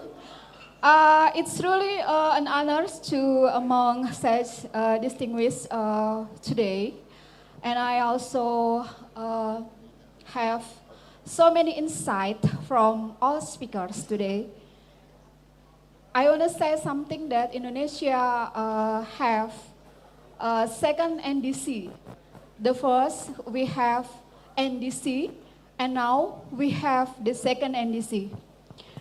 However, we are also aware that development of carbon market infrastructure still faces certain challenges. We have so many challenges, and I want to maybe you can give us about a solution, how to make good collaboration with Euro Chamber, okay? Euro Chamber. I think this is a good connection with Kadin Indonesia or Indonesia Chamber. Maybe moving forward, it is imperative that we build coherence between policy, infrastructure, and also stakeholder engagement across government. Private sector also is very important to enhance, and also civil society with so many stakeholders in Indonesia. I think Indonesia can be a leading. Indonesia have a power to be a leader in climate actions. We have 17... Sorry, Ibu Lita, maybe you can shorten your question, Okay, please. thank you. For the direct question. Okay. My question is how to elaborate our spirit in carbon trade with Euro Chamber. And also we can connect it with Indonesian Chamber to be make good relations, okay, in carbon trading. Do you understand what I say? Of course. Of course, okay. Thank you. Thank you, so much. Ibu Lita. Assalamualaikum warahmatullahi wabarakatuh. Waalaikumsalam. Okay, so one question for Mr. Jordani, one question for Mr. Thomas. Please, Mr. Thomas first. Okay. Yeah, first of all, if you did not speak English in a long time, then I don't know how long time is for you. That was perfect. Way better than my Indonesian for sure.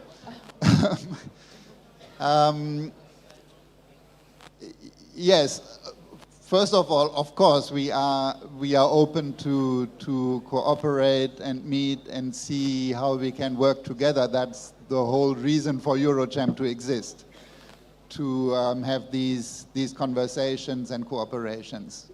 With Cardin, the energy working group specifically, we already have a memorandum of understanding with the Renewable, now it's called something else, anyway, the Renewable Resources Committee in Cardin, so we are already working together. I'm personally member in several associations, and specifically with the Ministry of Environment, we are in the process of preparing a meeting there on carbon trade and emission reduction targets. So yes, we are very interested, and yeah, try and meet me after the break. I'm very happy to discuss possibilities. Definitely the European companies here in Indonesia are very supportive for carbon trade. Some of our members are already participating in the exchange, but of course the volume is very, very small still. And let's talk about how to make that more significant, yes. Okay, thank you. So there are a lot of opportunity to collaborate, right? Okay, thank you. Please, Mr. Jordan Lee. Yep, thank you. And even briefly on the carbon credit question, so we at the Tony Blair Institute, in our advisory capabilities, we do quite a bit of work on carbon trading as well. So, also happy to speak after, particularly given your role with the Ministry of Environment. We know there's a lot of attention on this space now. So, yeah, thank you for the question. To the previous question regarding some of the, the material in my slides. So you're right, when I listed it there, it was Indonesia, South Africa, and Vietnam, and then listed with the renewable energy targets that those different countries have adopted. So the target from Indonesia was from the RUPTL, from South Africa was from their Integrated Resource Plan, and from Vietnam was from what they call the Power Development Plan 8, or PD8. So the question you raised, okay, why was Vietnam's target higher, in fact, much higher than Indonesia's? That is purely because they adopted a higher target. In fact, it was revised up quite meaningfully very recently. And there's, sometimes when we look at renewable energy targets, we think, oh, the bigger, the better. And while, look, it is great to be ambitious, that is always, admirable, there is, of course, questions of, well, what is really delivered, on what is delivered in pursuit of that target.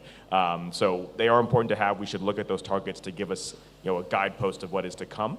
But there is, a lot of work to come after that, to just see how can the country deliver on it. But with that being said, I mean, Vietnam is a leader in ASEAN regarding this renewable energy adoption. That's just become a priority of of the government, but it is definitely not to say that Indonesia is lagging behind or anything. So I hope that answered the question. Thanks. Okay, thank you. Okay, the last question, please. Yeah, please. There are so many questions, but we are really sorry because we have also the time limitation. So please for the question, Pak Kemal. Oh, maybe two questions. Okay, yeah, please, but short, yeah. Okay, yes. So thank you for the presentation. So I have two questions, one for each. First question is with regards to, I really interested with about the impact of geopolitics to the energy transitions. So I think for Indonesia right now it's really important to still investing in the fossil fuels, right? However, as mentioned by Professor Purnomo earlier about the CCUS, we are also developing the CCUS. So what do you think, Mr. Jackson, about this? Sorry, Mr. Jordan, about this CCUS market in the future? So with relations to the low carbon, will it gain support and tractions? And for Mr. My question is with regards to the nickel, right? Nickel is a really important for renewable technology. And the IEA just released the reports that there's a growing concern about the supply chain for the renewables. Luckily, Indonesia has that nickels, and we really want to move forward with the battery, which right now it's only produced by one company with the capacity of 10 gigawatts, right? So we really want to move it forward, and the question is whether the European has the technology and capability and the willingness to transfer it to the Indonesia, because you know the winner in this energy transitions is those who can actually move in the beginning and start to gain the technology advancements. Thank you. Those are my two questions for each. Thanks. Thank you. One from Ibu, yeah. The last question. Sorry, you can ask in other session. I think there are a lot of opportunities. Please, the last question. Okay, thank you so much for your insightful presentation earlier. My name is Ita Nurjana from Republic of Indonesia Defense University, Universitas Pertahanan Republik Indonesia. And originally, this question is for Mr. Jordan Lee, but Mr. Thomas would be delighted to hear your answer as well. So earlier in the presentation, you mentioned that in shaping national energy strategies, countries often try to balance three priorities: environmental impact, economic growth, and national security. And we can all agree that as the global energy transition accelerates, we're also witnessing a reconfiguration of power, where critical mineral holders, clean tech innovators, and capital exporting countries are gaining new geopolitical leverage. And in this dynamic, we agree and we have discussed that developing countries like Indonesia face big opportunities for green investment, but also real risk of dependency, particularly through a mechanism that may resemble green protectionism or even green colonialism.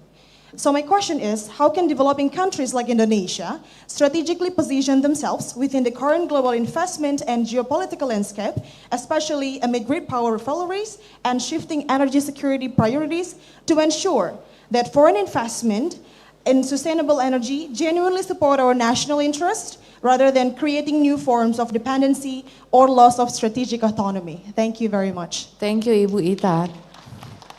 I think very native. Okay, please. Can I have that question in writing? Okay, so I think the core of the question was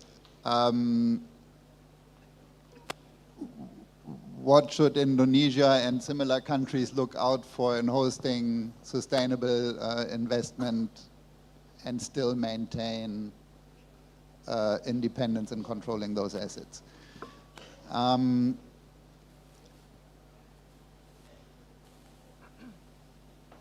I'm struggling to answer because I'm struggling to understand the concern, to be honest. Any foreign investment in whatever capacity will be here. And those are not usually factories that you can easily close down and bring elsewhere, wherever the wage is the lowest. If you build a solar power plant or a geothermal power plant, that will be there forever, no matter who controls the investment. So I think purely that a foreign investor put the money to build it, I don't see any serious like security or energy security concern about that. Even when there are long-term export arrangements. So I mentioned the MOU with Singapore, and I'm glad that happened. But to be honest, we on the business side have been confused from the beginning why that is even so difficult. So in the beginning in 2021, when the project was first proposed, there were concerns in Indonesia to export solar electricity because the renewable resource and electricity would be needed domestically.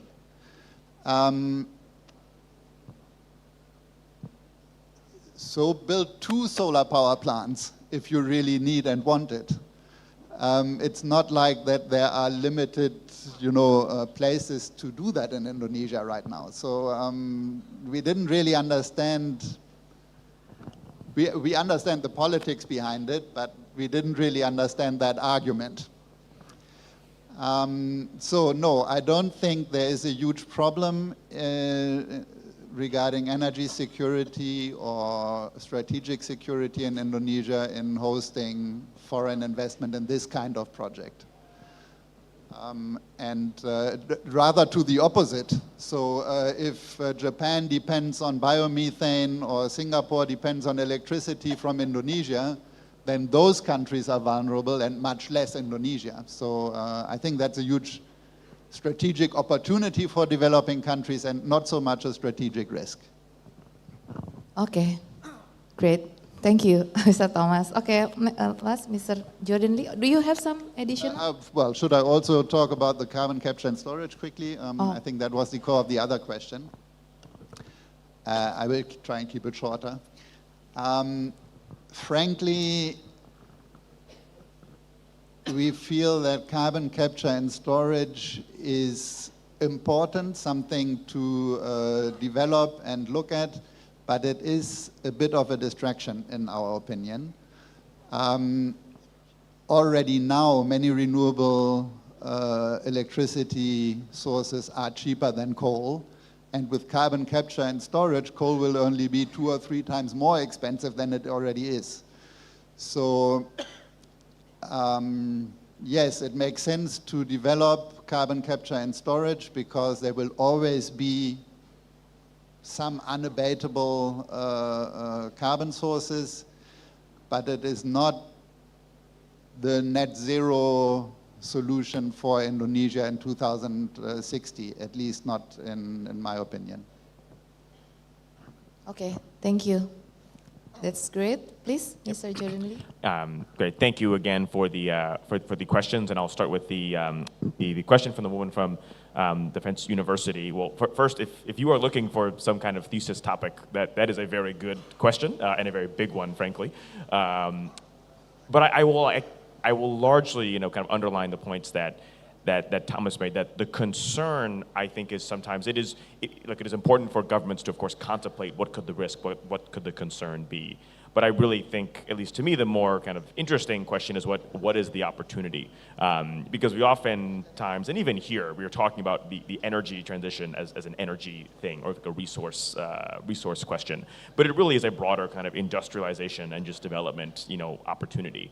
And if the question is how can countries, best position themselves in that in this transition to advance their kind of core strategic interests, I think one of the first steps in that, which may seem obvious, but often I think sometimes does go overlooked, is just really defining what is that interest very specifically. Indonesia clearly has done this with its work in developing its nickel industry, but Apologies. But you could go much further. What sorts of nickel we're looking to prioritize. I really think defining what that interest is, and then saying, well, what does the market for that product or service, what do they really value?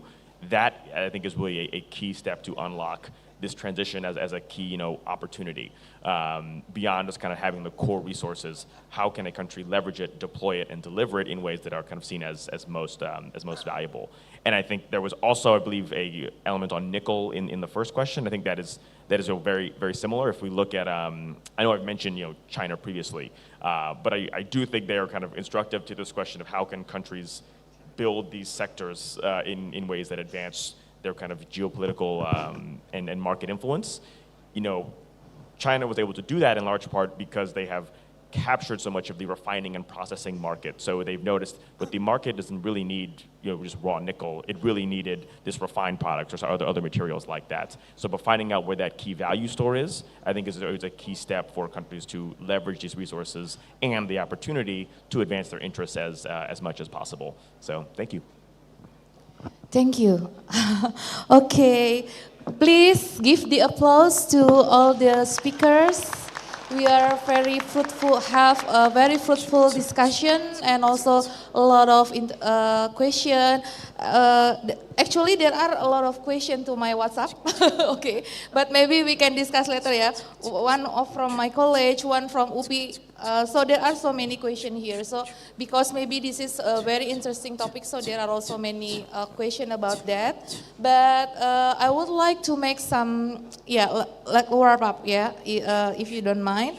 Of course, currently we see that Indonesia and around the world, especially Indonesia, has a lot of opportunities, right? And how we can collaborate and also to optimize, how we can take those opportunities. And then also there are some challenges, current situation, geopolitics, that make it more complex, but we should have still optimism with international collaboration together with other countries. Indonesia could become the bridge and also could become the collaborators to face because Indonesia is usually non-alignment countries in terms of geopolitics, and we want to cooperate with all and then to make the world better through energy security issues. And then also because Indonesia is developing countries also, we see that developing countries like Indonesia face several structural barriers in accessing clean energy and investment.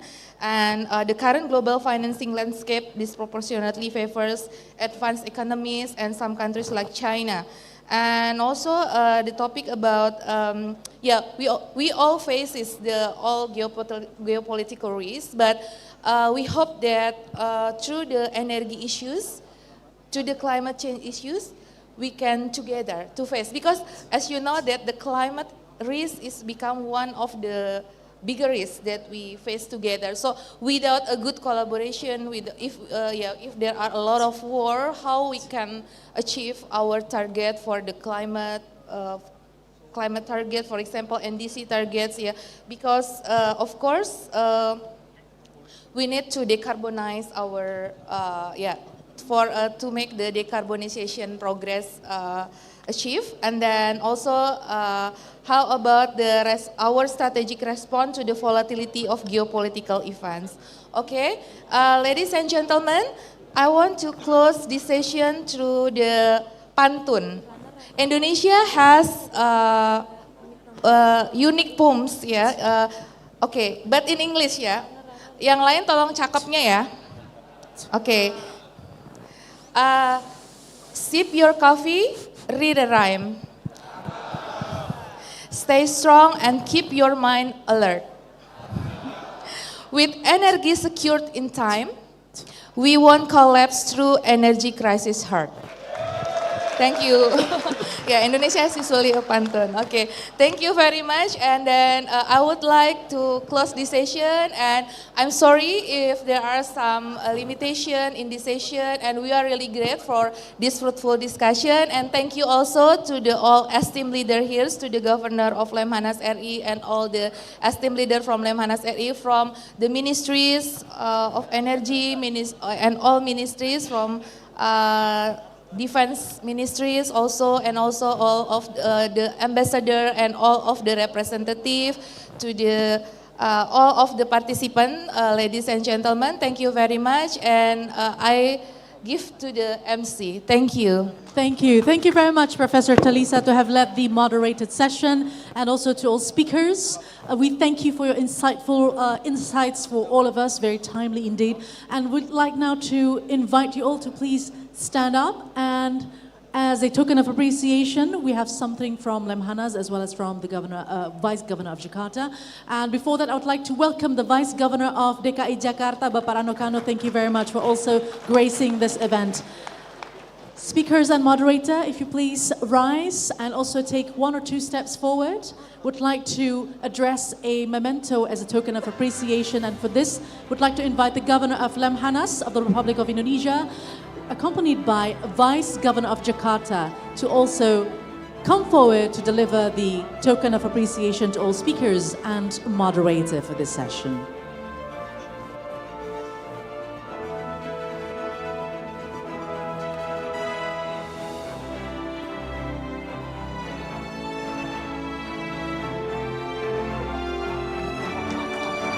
Let's give a big round of applause one more time to all our speakers.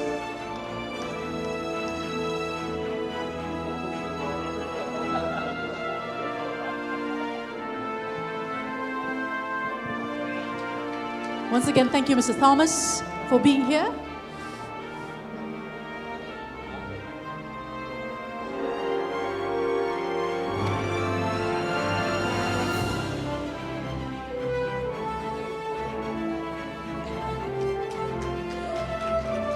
Applause for Mr. Jordan Lee.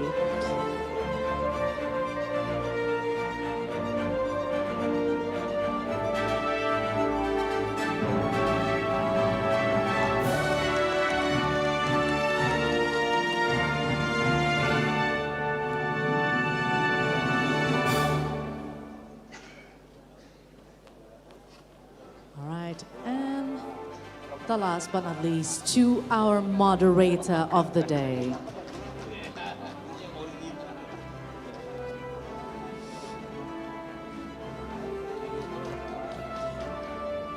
To please remain on the stage, ladies and gentlemen, we'll take picture together.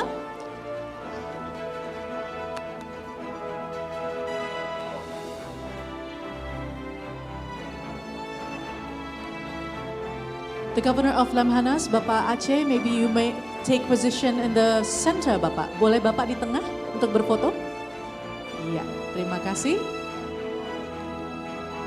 Would like to also invite the Vice Minister of Defense, is that right? And also the Vice Governor of Lemhannas of the Republic of Indonesia to also join this photo session. And the Deputy for Strategic Studies of Lemhannas, and the Chief of the 9th Jakarta Geopolitical Forum 2025 to also join the photo session.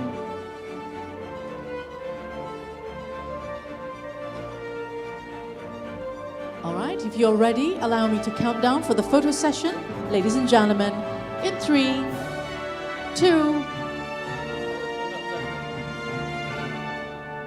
in 3, oh, not yet. All right, if we're ready, in 3, 2, 1. And maybe one more time, in 3, 2, 1. Bapak Ibu, please remain on the stage. We are going to continue with the second photo session. And for that, I would like to invite to the stage speakers for the plenary session 2. Let's invite to the stage Mr. Kuntitan, Ibu Dini Sandis, Bapak Arif Satria, and Bapak Jenpino Ngabdi to also please come forward. And also, yes, to join on the stage for the second photo session. Are there anyone from the second plenary session? Please also join us on the stage. And also to join for this photo session as well, speakers from session 3 and 4, Professor Eko Suprianto, Professor Ari Kunchoro, Ms. Lily Yan Eng, Mr. Vinicius Mendez Ferreira, Mr. Chris Broomfield, Ms. Zhang Ying, and Dr. Tai Ha Lei to also join this photo session. And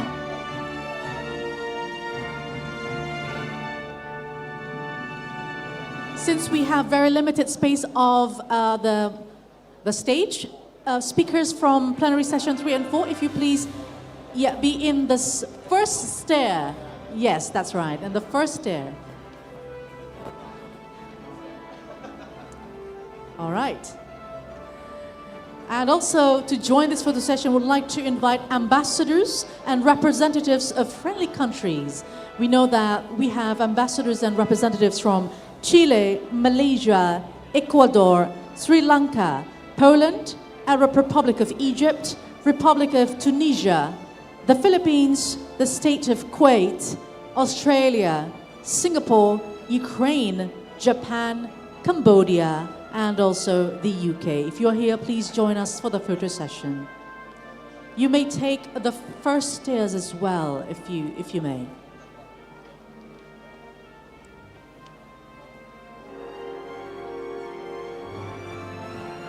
All right. If everyone here, allow me to count down again for the photo session in 3, 2, 1. And one more time.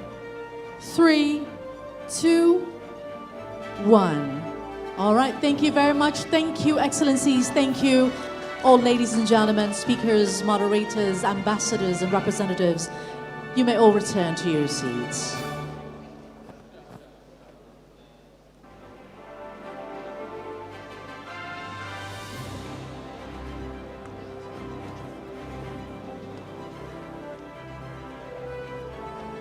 And ladies and gentlemen, we will continue with our next agenda right after this, which is a keynote speech and the official opening ceremony of the Jakarta Geopolitical Forum 2025. So please would like to invite everyone to be seated and stay in this ballroom for the next agenda that will start very soon, right after this. Thank you very much for your cooperation.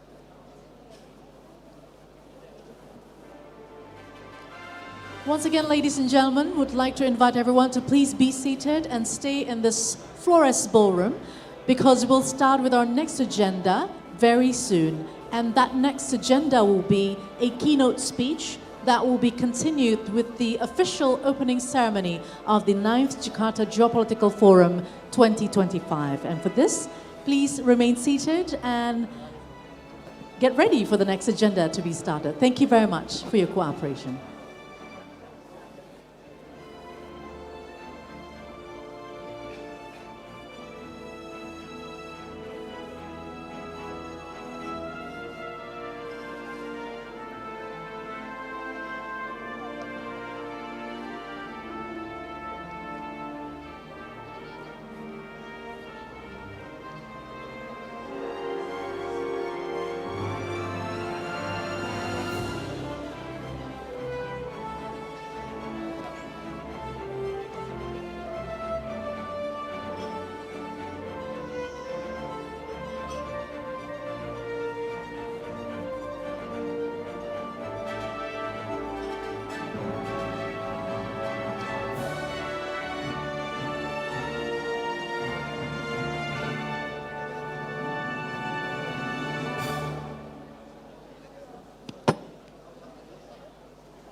From 1945 to the 1960s, Indonesia faced tough geopolitical challenge. The Cold War tensions between the Western Bloc, led by the United States, and the Eastern Bloc, led by the Soviet Union, had a devastating impact on Indonesia's national political life. In response to this, Indonesia must find a way to prepare national-level leaders that understand the dynamics of global geopolitics. To that end, the first president of Indonesia, Sukarno, on May 20, 1965, inaugurated the National Defense Institute of the Republic of Indonesia, or Lemhannas, that is designed as a geopolitical school for national leaders. This institution is directly under the president. Lemhannas was once under the Minister of Defense and Security, and at other times, it's been under the Armed Forces Commander. Then, in 1994, Lemhannas was again under the Minister of Defense and Security, and changed its name to the National Resilience Institute of the Republic of Indonesia. After becoming a non-departmental government institution, responsible directly to the President, in 2006, Lemhannas carried out organizational restructuring and added a new function, the strengthening of national values function. To increase the effectiveness and efficiency of its role, Lemhannas carried out organizational revitalization and improvements based on Presidential Regulation No. 98 year 2016. In carrying out its role, Lemhannas has a vision to be a high-quality and credible center of excellence in the field of national resilience, and to form a sovereign, independent, advanced Indonesia that has its personality, based on mutual cooperation. To implement this vision, Lemhannas carries out four main missions. Firstly, creating cadres and strengthening national-level leaders, based on gender mainstreaming, who can think comprehensively, integrally, holistically, integrative, and professionally. Leaders who have characters, morals, and ethics of nationalism, statesman characters, who have Indonesia's archipelago perspectives, and universal perspectives. Secondly, creating agents of change, and components of the nation based on gender mainstreaming, through strengthening national values, to increase and strengthen national insights, to build national character. Thirdly, to build conceptual and strategic studies on various national, regional, and international issues required by the President of Indonesia, to ensure the integrity and upholding the unitary state of the Republic of Indonesia.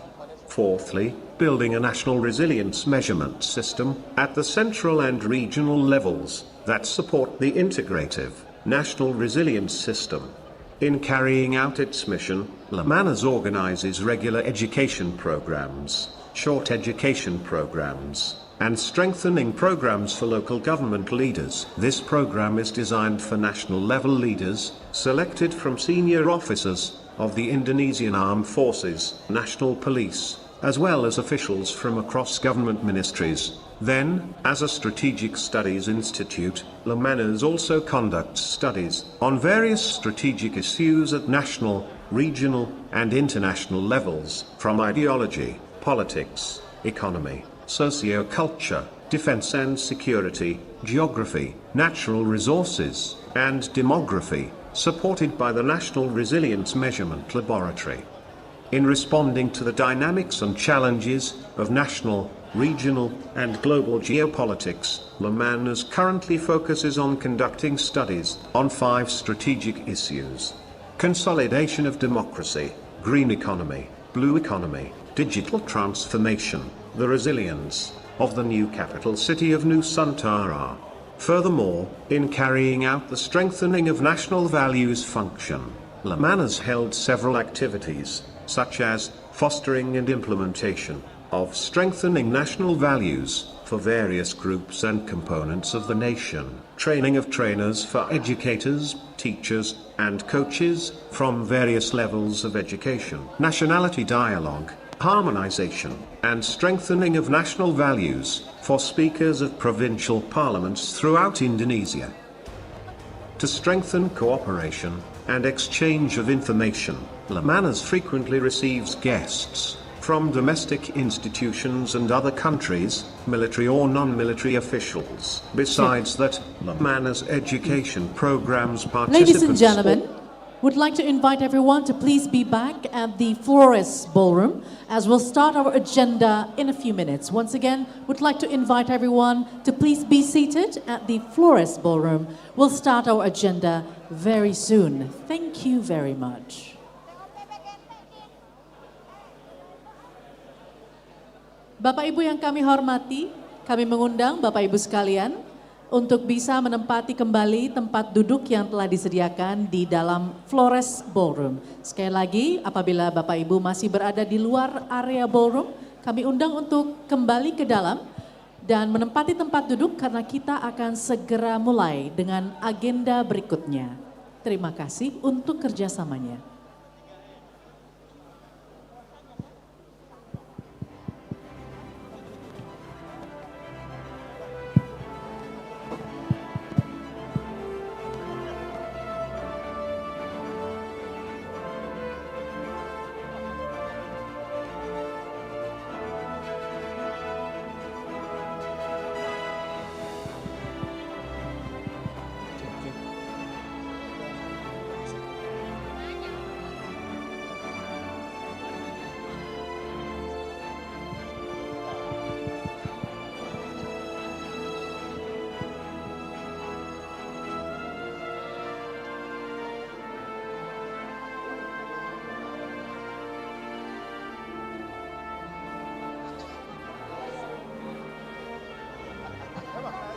Sekali lagi Bapak Ibu yang kami hormati, kami undang Bapak Ibu untuk menempati tempat-tempat duduk karena kita akan segera mulai dengan agenda berikutnya, yaitu keynote speech yang dilanjutkan dengan pembukaan secara resmi acara Jakarta Geopolitical Forum 2025. Sekali lagi, acara akan segera kita mulai. Bapak Ibu kami mohon untuk bisa menempati tempat duduk yang disediakan. Terima kasih.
The Minister of Energy and Mineral Resources of the Republic of Indonesia is now entering the room. Let's welcome once again, ladies and gentlemen, the Minister of Energy and Mineral Resources of the Republic of Indonesia, yang terhormat Bapak Bahlil Lahadalia.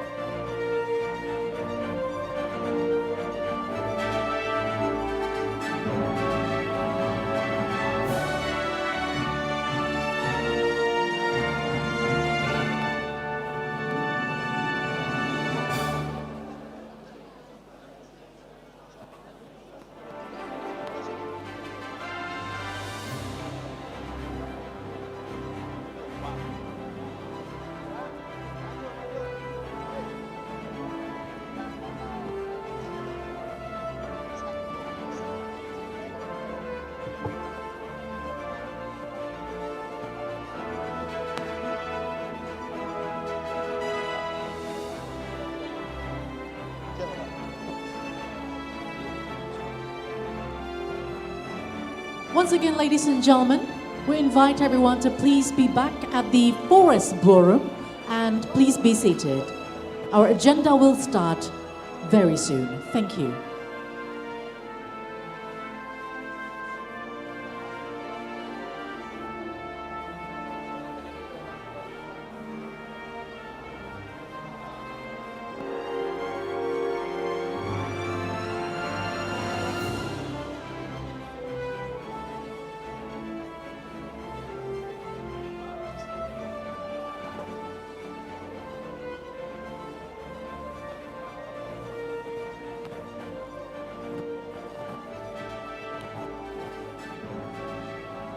Bapak Ibu, sebelum kita mulai, kembali saya ingatkan agar Bapak Ibu bisa kembali ke dalam Flores Ballroom dan menempati tempat-tempat duduk yang ada.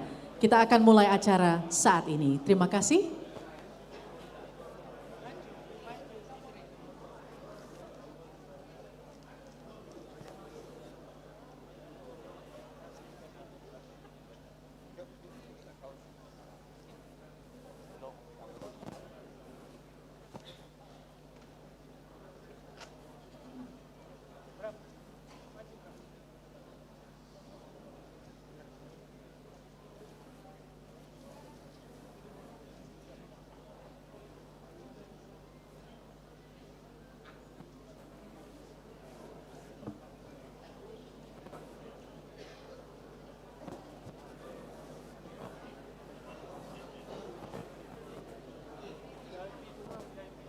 Sekali lagi kami undang Bapak Ibu yang mungkin masih berada di luar area ballroom untuk segera masuk dan menempati tempat duduk yang ada. Mohon untuk kerjasamanya, kita akan mulai acara keynote speech dan juga pembukaan secara resmi Jakarta Geopolitical Forum 2025 sesaat lagi.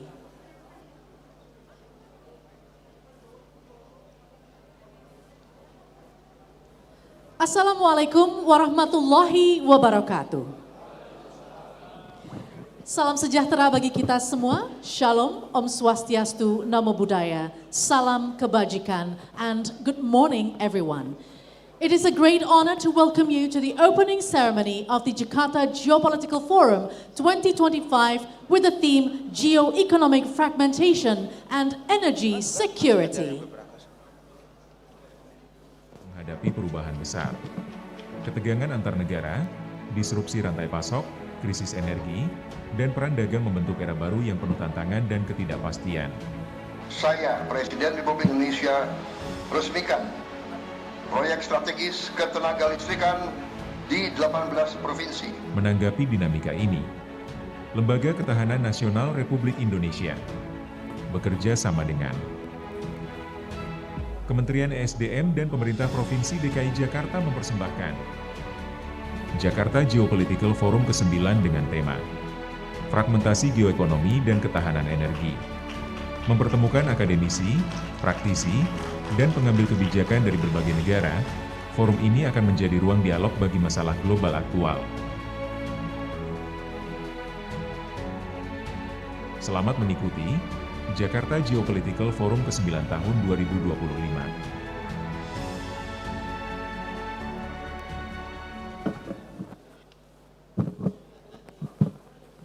All right, let's give a big round of applause for this prestigious event, ladies and gentlemen. And first and foremost, allow me to extend a warm welcome to our esteemed guests, Honorable Governor of the National Resilience Institute of the Republic of Indonesia, Lemhannas Republik Indonesia, Minister of Energy and Mineral Resources of the Republic of Indonesia, other ministers or vice ministers of the Merah Putih Cabinet, Excellencies, ambassadors and representatives of friendly countries, distinguished Governor of, Vice Governor of DKI Jakarta, also, distinguished Vice Governor of Lemhannas, the Republic of Indonesia, distinguished Prime Secretary of Lemhannas of the Republic of Indonesia, esteemed speakers and moderators, and also ladies and gentlemen who are present here and also joining us online via Lemhannas YouTube channel. Once again, welcome to you all. And Excellencies, ladies and gentlemen, let us start this event with the national anthem of the Republic of Indonesia, Indonesia Raya, followed by Wawasan Nusantara hymn. Please rise.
and gentlemen, you may be seated. Thank you very much. And now let us continue with our next agenda, which is a remarks by the Governor of National Resilience Institute of the Republic of Indonesia. So ladies and gentlemen, let us welcome His Excellency Bapak Tubagus Aceh Hasan Shazili. The stage is now yours.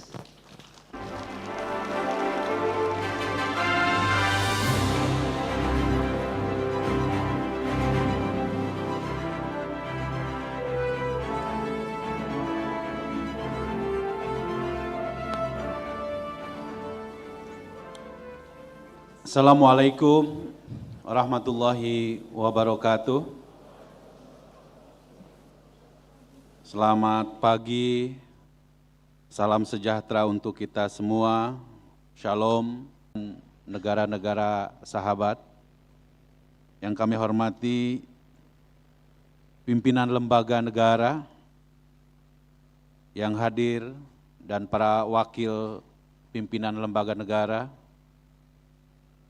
Yang kami banggakan juga hadir Wakil Gubernur DKI Jakarta, yang kami hormati para akademisi, para praktisi, tokoh masyarakat, dan khususnya para pembicara, baik dari dalam negeri maupun dari luar negeri.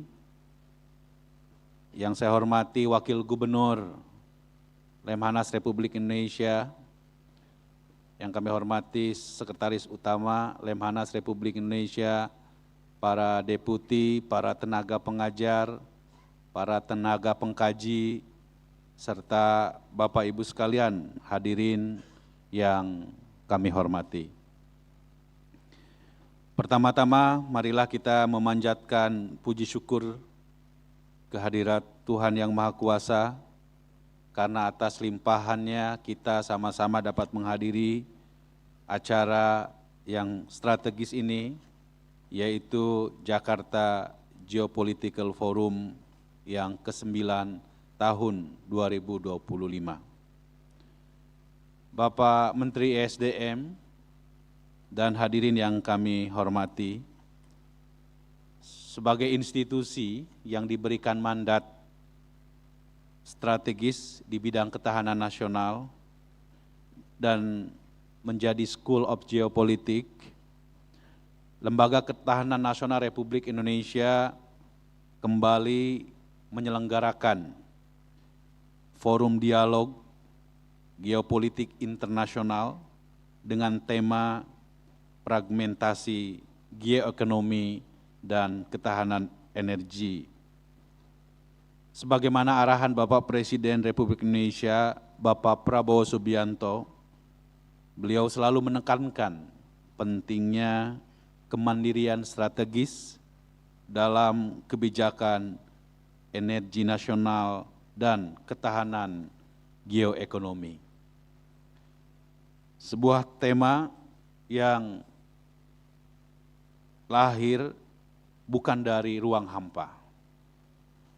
Tema ini tentu sangat relevan di tengah respon strategis atas meningkatnya tensi geopolitik global. Disrupsi ekonomi lintas batas serta ketegangan dalam penguasaan sumber daya energi yang kini menjadi panggung kontestasi kekuatan besar yang ada di dunia. Dunia saat ini tengah menghadapi fragmentasi geoekonomi, suatu kondisi ketika ketidakpastian politik dan ekonomi global memicu lahirnya aliansi atau blok perdagangan baru, proteksionisme energi, serta reshoring rantai pasok strategis. Hal ini tentu berdampak secara langsung kepada kebijakan energi nasional negara-negara berkembang, termasuk Indonesia. Bapak Menteri ESDM dan hadirin yang kami hormati, kami laporkan bahwa Jakarta Geopolitical Forum 2025 ini diselenggarakan selama 2 hari, dimulai pada hari ini, tanggal 24 Juni 2025 sampai dengan besok 25 Juni 2025, dihadiri oleh 1.000 peserta dari berbagai negara dan lembaga, terdiri atas para akademisi, para pejabat pemerintahan yang terkait, pelaku industri energi, serta para pemikir kebijakan, baik dari dalam negeri maupun dari luar negeri, termasuk para kader pimpinan nasional yang sedang mengikuti pendidikan kepemimpinan di Lemhannas Republik Indonesia. Forum ini mengangkat 4 fokus utama. Yang pertama adalah dinamika ekonomi global dan keseimbangan kekuatan mendukung kebijakan energi berkelanjutan. Tadi telah dilaksanakan Pak Menteri SDM.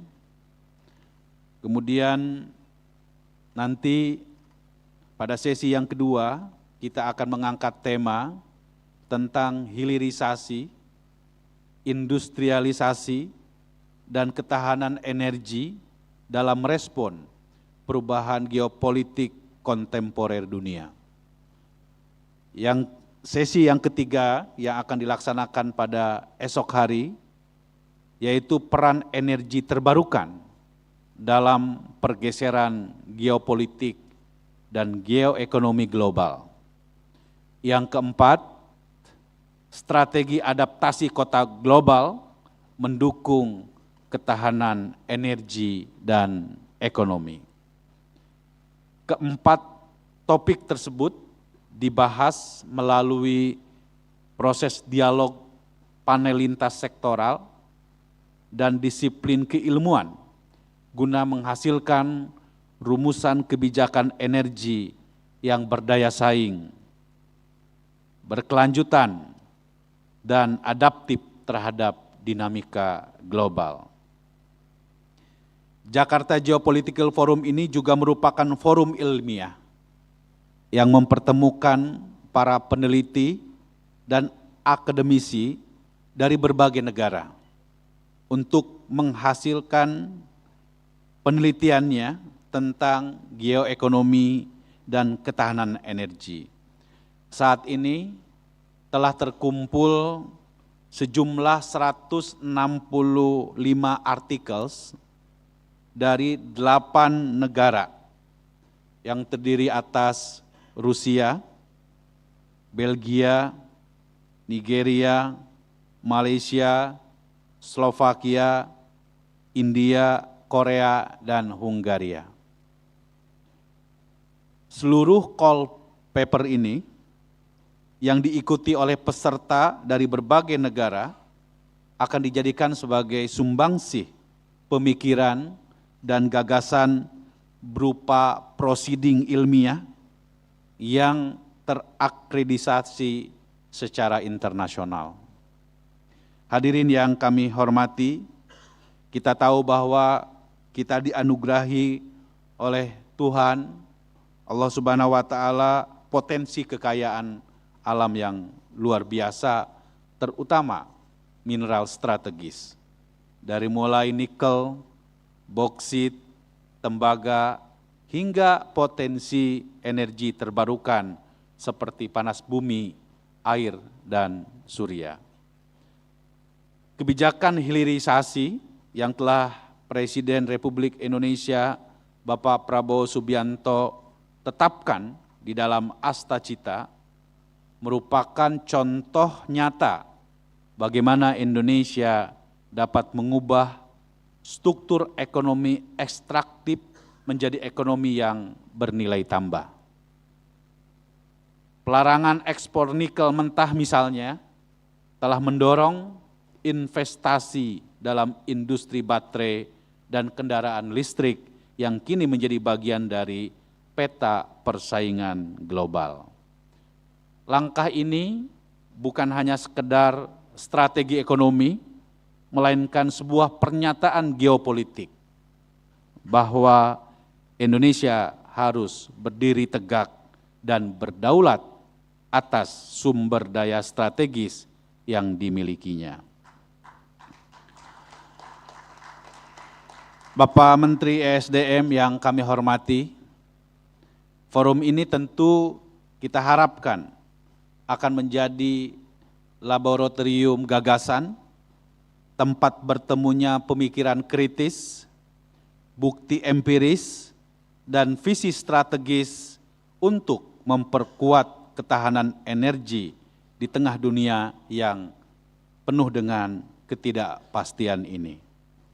Melalui diskusi lintas sektor dan rekomendasi yang bersifat operasional, kami berharap Jakarta Geopolitical Forum tahun 2025 ini dapat memberikan kontribusi nyata dalam kebijakan energi nasional yang inklusif, berkelanjutan, dan berdaulat.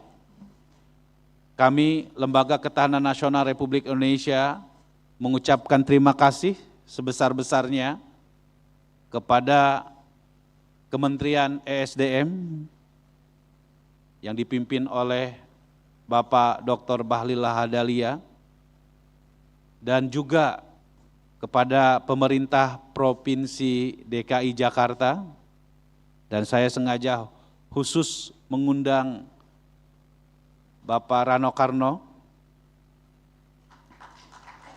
karena Bapak Ibu sekalian, kita menggunakan istilah Jakarta, dan Jakarta berulang tahun ke 498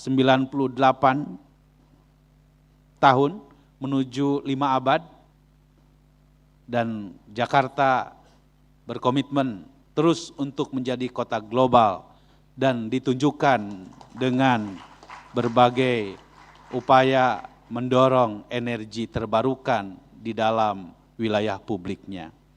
Kami ingin mengucapkan terima kasih kepada Kedeputian Pengkajian dan juga kepada panitia, baik yang steering committee maupun organizing committee yang telah mempersiapkan acara ini dengan sebaik-baiknya. Maka kita harapkan dengan kegiatan ini sekali lagi, Lemhannas Republik Indonesia berkomitmen untuk terus mendorong dan memberikan rekomendasi-rekomendasi strategis bagi upaya kita dalam membangun kemandirian dan ketahanan energi nasional. Demikian Bapak Ibu sekalian, mohon kiranya dengan segala hormat Bapak Menteri ESDM mewakili Bapak Presiden Republik Indonesia untuk berkenan memberikan arahan dan keynote speech sekaligus membuka acara Jakarta Geopolitical Forum ke-9 tahun 2025 ini secara resmi. Sekian dan terima kasih. Wassalamualaikum warahmatullahi wabarakatuh. Om Santi Santi Santi Om. Namo Buddhaya. Salam kebajikan. Rahayu. Terima kasih. Thank you very much, Mr. Governor, for your remarks once again. Thank you very much.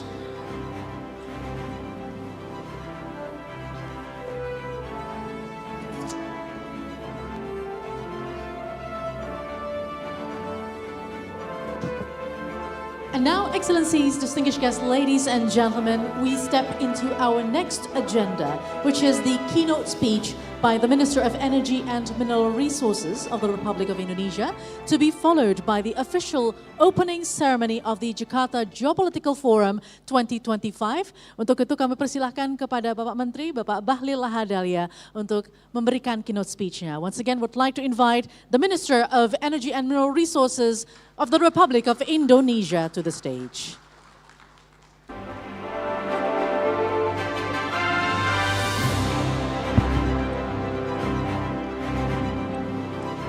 Bismillahirrahmanirrahim. Assalamualaikum warahmatullahi wabarakatuh. Shalom, Om Swastiastu, Namo Buddhaya, salam kebajikan. Pak Gubernur Lemhanas yang saya hormati, Pak Dr. Aceh Hasan Sadli, dan seluruh pejabat di Lemhanas. Sebelum saya melanjutkan, ada salam hormat dari Bapak Presiden. Tadinya Bapak Presiden berencana untuk hadir, tapi ada satu dan lain hal, beliau memerintahkan untuk saya mewakili dalam membuka acara pada hari ini. Yang saya hormati anggota DPR yang sempat hadir, Bapak Ibu pejabat dari Kementerian Lembaga, Duta Besar yang hadir, praktisi, akademisi, dan lebih khusus yang mulia, sahabat saya, Wakil Gubernur DKI Jakarta, Bapak Rano Karno. Ini dulu waktu saya masih sekolah ngefans sama beliau, ngefans banget. Ya, perjalanan hidup kita nggak pernah tahu bahwa hari ini kita duduk satu jadi menteri, satu jadi wakil gubernur gitu kira. Dan Pak Aceh ini kalau gubernur lain di 38 provinsi hanya ada 2 gubernur yang tanpa dipilih. Satu gubernur Jogja, karena udah langsung undang-undangnya, satunya Gubernur Lemhanas tanpa pilkada. Jadi wakil gubernurnya juga begitu tanpa pilkada. Kalau Pak Rano Karno butuh perjuangan untuk jadi wakil gubernur. Bapak Ibu semua, saya sebenarnya sesi saya itu jam 1 kalau tidak salah. Tapi karena sebagai pembantu presiden harus selalu siap untuk menjalankan apa yang diperintahkan. Bapak Ibu narasumber yang saya muliakan, selamat datang, dan saya ucapkan terima kasih atas partisipasi kita semua dalam mengikuti acara ini. Satu hal yang saya mengatakan bahwa kondisi global hari ini sangat mencemaskan kita semua. Geopolitik yang terus menerus, bukan lagi per minggu perubahannya, per hari bahkan per jam. Dan kalau kita menengok ke belakang, sesungguhnya proses ini terjadi sejak 2016-2017 yang diawali dengan perang dagang antara China dan Amerika. Berlanjut terus, pandemi COVID itu juga melahirkan ketidakpastian. Di saat hampir semua negara berpikir untuk pemulihan ekonomi pasca pandemi, muncul ketegangan politik antara Rusia dan Ukraina, muncul lagi di Timur Tengah antara Israel dan Palestina. Belum selesai lagi sekarang yang terbaru adalah persoalan Israel, Iran, dan Amerika masuk. Di kawasan Asia Pasifik, ketegangan lagi antara India dan Pakistan. Bapak Ibu semua, akibat ini melahirkan sebuah kondisi ekonomi yang susah untuk kita prediksi. Harus jujur saya katakan, ini susah sekali. Di awalnya ketika kita ingin bergabung pada sebuah kawasan-kawasan ekonomi, dengan harapan saling mendukung, sekarang hampir semua negara memikirkan tentang kepentingan negaranya masing-masing. Dan apa yang terjadi? Terjadi koreksi pertumbuhan ekonomi global. Di saat bersamaan, dunia dituntut untuk melakukan transformasi energi dari fosil ke energi baru terbarukan.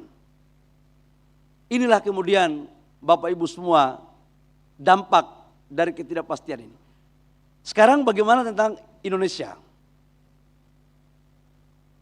Indonesia dalam konteks energi pada tahun 9697 kita salah satu negara eksportir minyak yang mendominasi perdagangan minyak global. Kita waktu itu pernah mempunyai lifting sekitar 1.500.000 barel sampai 1.600.000 barel per day. Dengan konsumsi hanya sekitar 500.000 barel. Kita bisa ekspor sekitar 1 juta barel per day.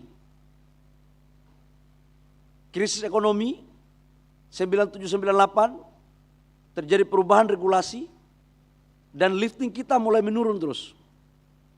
Sekarang di 2024 lifting minyak nasional kita hanya sekitar 580.000 barel per day. Dengan konsumsi satu hari sekitar 1,5-1,6 juta barel per day. Jadi terbalik kondisi kita antara 96-97 dengan 2025 sekarang ini. Ini sebuah tantangan yang cukup luar biasa bagi Indonesia. Di saat bersamaan perang Iran, Israel, dan Amerika ikut, Selat Hormuz sekarang udah dalam kondisi yang mengerikan juga. Karena parlemen Iran sudah menyetujui untuk penutupan itu. Dan dalam hitungan kami, hampir 30% jalur distribusi itu lewat situ. Kita nggak pernah berpikir apa yang akan terjadi pasca penutupan ini. Nah, tapi Bapak Ibu semua, Indonesia masih tetap harus bersyukur. Di balik gejolak ekonomi yang seperti ini, pertumbuhan ekonomi kita di kuartal pertama masih tetap di angka 4,85%. Dengan inflasi kita masih di bawah 3%. Artinya apa? Kekuatan makroekonomi kita, itu fundamental ekonomi kita masih cukup baik.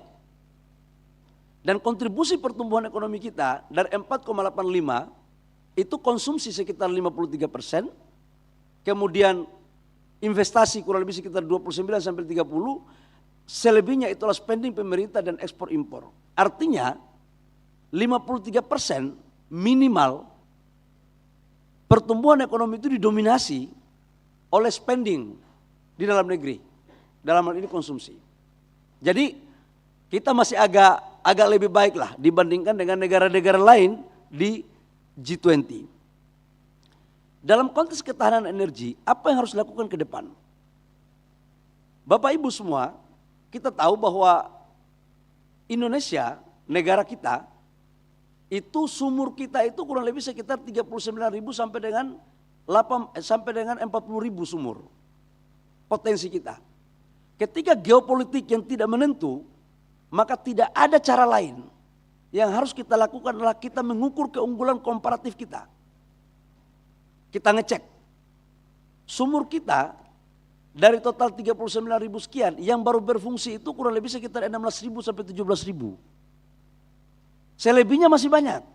Idle well, kemudian sumur-sumur tua, ada sumur-sumur baru. Dan ini harus kita lakukan untuk kita mengoptimalkan strategi pertahanan yang lebih baik untuk menghadapi global yang tidak pasti adalah bagaimana kita memaksimalkan potensi kekayaan kita. Dan ini kita akan melakukan ekspansi untuk meningkatkan lifting. Dan target lifting kita di tahun 2025 itu sebesar 605.000 barel per day.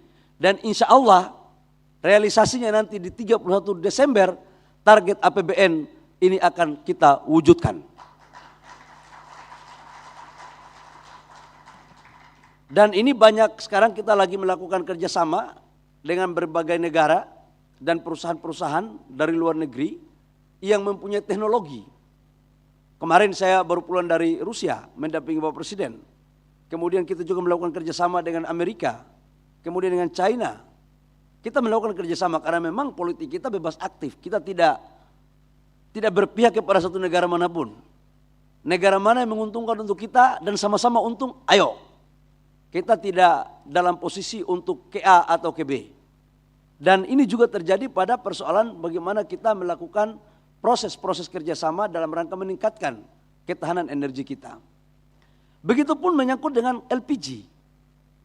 Bapak Ibu semua, LPG kita kebutuhan LPG kita per tahun itu kurang lebih sekitar 8 juta ton. Dan industri kita di dalam negeri hanya bisa menyuplai 1,3 juta ton. Kurang lebih sekitar 7 juta ton kita juga impor. Dan 54% dari impor LPG kita itu dari Amerika. Selebihnya dari Middle East. Dan beberapa negara lain di kawasan Asia. Termasuk dari Malaysia. Dan kalau kita ingin untuk melihat ketahanan energi kita, tidak ada cara lain lagi adalah untuk kita memanfaatkan potensi kita. Batu bara kita cukup banyak. Kita bisa olah untuk mengganti LPG menjadi DME, olahan dari lokal dari batu bara. Nah, saya pikir ini sekedar sekilas dari persoalan ketahanan energi kita. Nah, pertanyaan berikut adalah menyangkut dengan hilirisasi. Banyak orang tanya kepada saya, kenapa harus hilirisasi? Bapak Ibu semua, kita punya sejarah panjang dalam berbangsa dan bernegara. 3,5 abad kita pernah dijajah oleh Belanda. Dan penjajahan itu awalnya adalah bagaimana secara ekonomi. Mengambil sumber daya alam kita. Kirim barang mentah semua keluar. 350 tahun. Dan kalau boleh jujur saya katakan bahwa sebagian negara-negara yang mengharapkan bahan baku dari Indonesia untuk industri mereka jalan, itu boleh katakan hampir mendekati kecanduan terhadap sumber daya alam kita. Maka kemudian pertanyaannya adalah, kenapa harus Indonesia melakukan jalan peta untuk melakukan hilirisasi? Minimal ada 2 alasan mendasar bagi saya. Yang pertama adalah memang sumber daya alam kita itu cukup banyak. Kita nikel terbesar di dunia. Kemudian boksit, nomor 4 terbesar di dunia. Tembaga, kita nomor 9 terbesar di dunia. Timah, kita juga terbesar di dunia. Dan batu bara, 6 terbesar di dunia. Ini dari sektor mineral batu bara. Dan sekarang ini, kalau kita mau belajar, alasan yang kedua adalah kita belajar pada negara-negara yang duluan maju daripada kita. Bagaimana ketika Inggris pada abad ke-16 melarang ekspor wool sebagai bahan baku dari tekstil. Bagaimana Amerika Serikat pada abad ke-19 memproteksi industrinya. Bagaimana Korea membuat kebijakan 58% kreditnya diprioritaskan pada sektor-sektor industri. China, TKDN-nya sampai 80% harus diproteksi.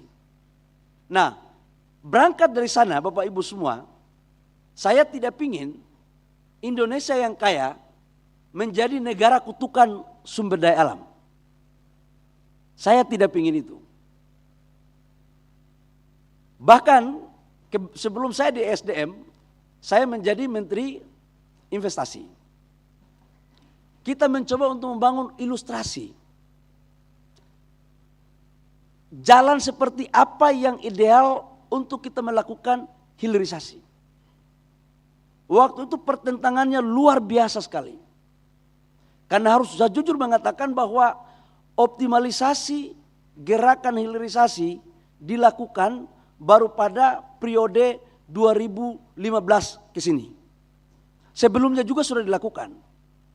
Dan konsep kita waktu itu masih tiba saat, tiba akal.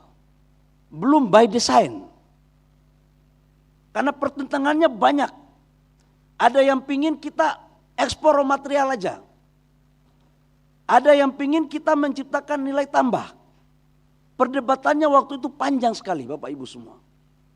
Tapi kemudian pemerintahan sebelumnya dan pemerintahan sekarang di bawah pimpinan Pak Presiden Prabowo memerintahkan harus hilirisasi sebagai salah satu jalan alternatif untuk melakukan transformasi ekonomi kita dari konsumsi kepada produksi. Dan ini menyangkut dengan kedaulatan negara.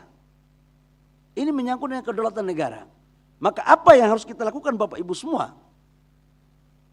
Begitu kita belajar lagi dari berbagai pandangan-pandangan ekonom dunia mengatakan bahwa hilirisasi di sebuah negara dan industrialisasi tidak akan berhasil kalau tanpa ada keterlibatan negara secara maksimal.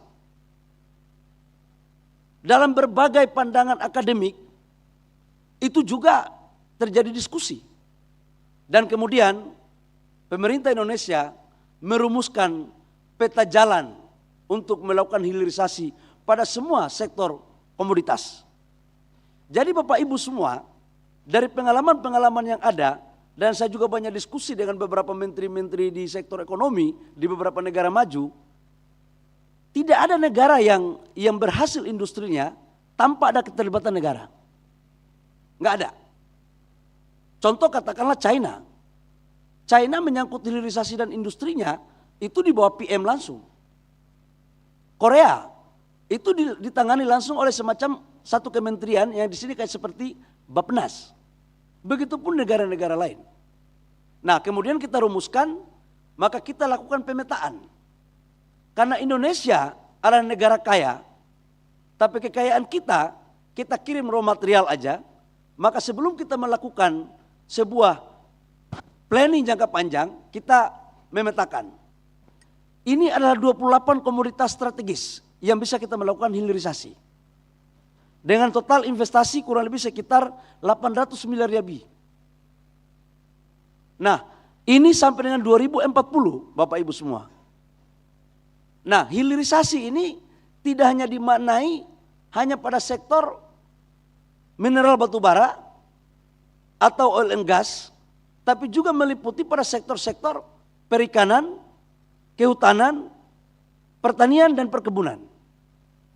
Memang ada tantangan kalau kita melakukan hilirisasi. Ada perdebatan karena hilirisasi ini salah satu instrumen untuk pertumbuhan ekonomi, tapi juga harus mampu menciptakan lapangan pekerjaan. Ada perdebatan antara hilirisasi yang padat teknologi dengan hilirisasi yang padat karya. Kalau padat teknologi, udah pasti rekrutmen tenaga kerja kita tidak akan sebanyak kalau padat karya. Tapi kita membuat satu gagasan program, saya bilang tidak perlu kita perdebatkan antara padat karya dan padat teknologi. Tapi kita buat blending. Karena pasti proses untuk hilirisasi pada sektor pertambangan itu nggak bisa kita hanya mengandalkan padat karya. Tapi di sektor perikanan, perkebunan, pertanian itu bisa kita dorong untuk menjadi padat karya. Apa yang terjadi Bapak Ibu semua? Saya mengambil satu contoh. Ketika Indonesia konsisten untuk melakukan tahap pertama dalam membangun hilirisasi. Sekalipun saya akui ini tantangannya nggak gampang. Ketika kita menyetop ekspor ore nikel untuk kita membangun hilirisasi tahap pertama. Saya ingat betul waktu itu saya masih kepala BKPM. 2019 tanggal 27 Oktober ketika saya baru menjabat di pemerintah 4 hari. Kita rapat dan memutuskan untuk menyetop ekspor ore nikel. Pada 2017-2018 nilai ekspor kita di sektor nikel itu 3,3 miliar US dollar. Begitu kita menyetop ekspor ore nikel, kita membangun industrinya. Kita bangun smelternya. Dengan memakai konsep tiba saat tiba akal waktu itu. Karena belum tertata. Tapi apa yang terjadi Bapak Ibu semua? 2024 Indonesia sudah menjadi pemain terbesar di dunia untuk komoditas ekspor dari turunan bahan baku nikel. Dan kita dibawa ke WTO oleh Uni Eropa. Kita diprotes habis-habisan. Dinamikanya cukup besar. Saya katakan kepada teman-teman saya, saudara-saudara saya di negara-negara yang tidak setuju dengan apa yang dilakukan oleh Indonesia dalam melakukan hilirisasi. Saya katakan, kalau memang kalian nggak setuju untuk Indonesia melakukan itu, terus jalan apa yang harus kami jalani untuk Indonesia, negara kami, menjadi juga negara maju seperti negara tuan-tuan. Tunjukkan jalannya. Kalau ada jalan alternatif lain, maka mungkin kami akan memakai jalan itu. Tapi kalau tidak ada jalan yang lain, maka kami akan konsisten untuk menjalankan ini. Dan ini terus menerus kita lakukan. Tetapi berlahan-lahan kita akan komunikasikan terus. Bapak Ibu semua, hilirisasi ini adalah jalan tengah dan salah satu sektor untuk menciptakan pertumbuhan ekonomi kita. Sekalipun banyak tantangan. Kenapa tantangan kita yang pertama? Karena kelembagaan kita waktu di awal itu belum ada. Jadi tidak ada kementerian yang menangani hilirisasi secara fokus. Nah, di bawah pemerintahan Pak Presiden Prabowo, sekarang kita sudah membuat kelembagaan hilirisasi. Sudah ada yang namanya Kementerian Investasi dan Hilirisasi. Ini sama dengan negara-negara lain juga melakukan fokus. Yang kedua, terjadi perdebatan juga bahwa tata kelolanya yang belum bagus. Kita rumuskan, saya bilang. Kelembagaannya kita rumuskan. Dan sekarang sudah ada Satgas Hilirisasi. Dari semua kementerian yang ada, yang membidangi sumber daya alam dan industrinya, sudah masuk di Satgas Hilirisasi. Perdebatan yang ketiga adalah terkait dengan hilirisasi. Banyak juga yang memberikan pandangan hilirisasi ini hanya menguntungkan pihak investor, bukan dalam negeri. Tapi kemudian kita jawab, Bapak Ibu semua, bahwa hilirisasi ini akan bisa mendapatkan nilai tambah secara maksimal di negara kita kalau memang kredit pembiayaannya dilakukan di dalam negeri. Kalau pembiayaannya masih banyak dari luar negeri, maka pasti begitu prosesnya jalan kita akan membayar pokok dan utang di luar negeri itu.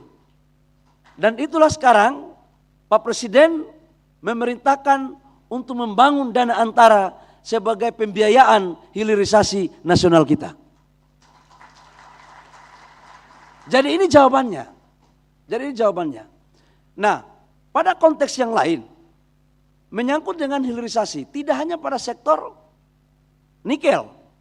Katakanlah ada pohon industrinya enggak? Coba bikin satu pohon industri. Kita pernah mempunyai pohon industri nikel, ada enggak? Yes. Nah, yang putih-putih itu yang kita belum punya. Yang hijau-hijau itu kita sudah punya. Dan sekarang untuk nikel, kita sedang membangun ekosistem. Baterai mobil yang terintegrasi, tanggal 29 besok akan diresmikan insya Allah oleh Bapak Presiden. Ini adalah investasi dari hulu ke hilir. Dari tambang, smelter, HPAL, prokursor, sampai katoda. Ini pertama kali di dunia sebesar ini. Ini investasinya adalah CATL. Total investasinya sekitar 6 miliar US dollar. Dan pasti negara-negara lain juga berpikir kalau ini semuanya dilakukan di Indonesia, maka biaya produksinya akan lebih murah. Ini yang kita berbicara tentang dampak, efek positif dan negatif dari negara-negara yang menganggap bahwa ini penting untuk kita melakukan kompetisi secara baik. Contoh tembaga. Bapak Ibu semua, tembaga dulu Freeport mengelola konsentrat kita sekarang sekitar 3 juta ton per tahun. Kita kirim ekspor aja. Belum ada industrinya. Tahun 2021, 2022 kita minta untuk membangun smelter. Investasinya sekitar 3 miliar US dollar. Kita nggak pernah tahu berapa emas yang kita punya di kandungan dari Freeport. Bapak Ibu tahu, begitu smelter dibangun, Single line terbesar di dunia di Gresik, dari 3 juta konsentrat dari Freeport menghasilkan kurang lebih sekitar 60 ton emas. yang sekarang sudah berproduksi dalam negeri kita. Ini juga akan terjadi di Inalum. Nah, artinya apa? Kalau hilirisasi ini mampu kita lakukan betul, maka kedaulatan ekonomi kita ini betul-betul terjadi. Dan sekarang kita akan membangun industrinya pada sampai dengan tingkat kabel maupun yang lain. Pertanyaan berikut, apakah negara kita bisa berkompetisi dengan negara lain? Saya ingin mengatakan, hari ini global itu berbicara pada produk-produk yang ramah lingkungan. Kalau produk yang ramah lingkungan syaratnya harus mempunyai green energy dan green industry. Kita mempunyai bahan baku yang cukup. Kita mempunyai potensi energi baru terbarukan. Kita mempunyai CCS, carbon storage untuk menangkal carbon capture. Ini adalah keunggulan komparatif yang negara kita miliki.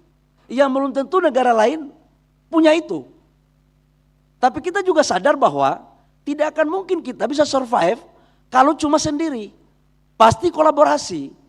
Maka kemarin kita menandatangani kerjasama dengan Singapura. Untuk kita meminta kepada mereka, meminta kita ekspor energi baru terbarukan.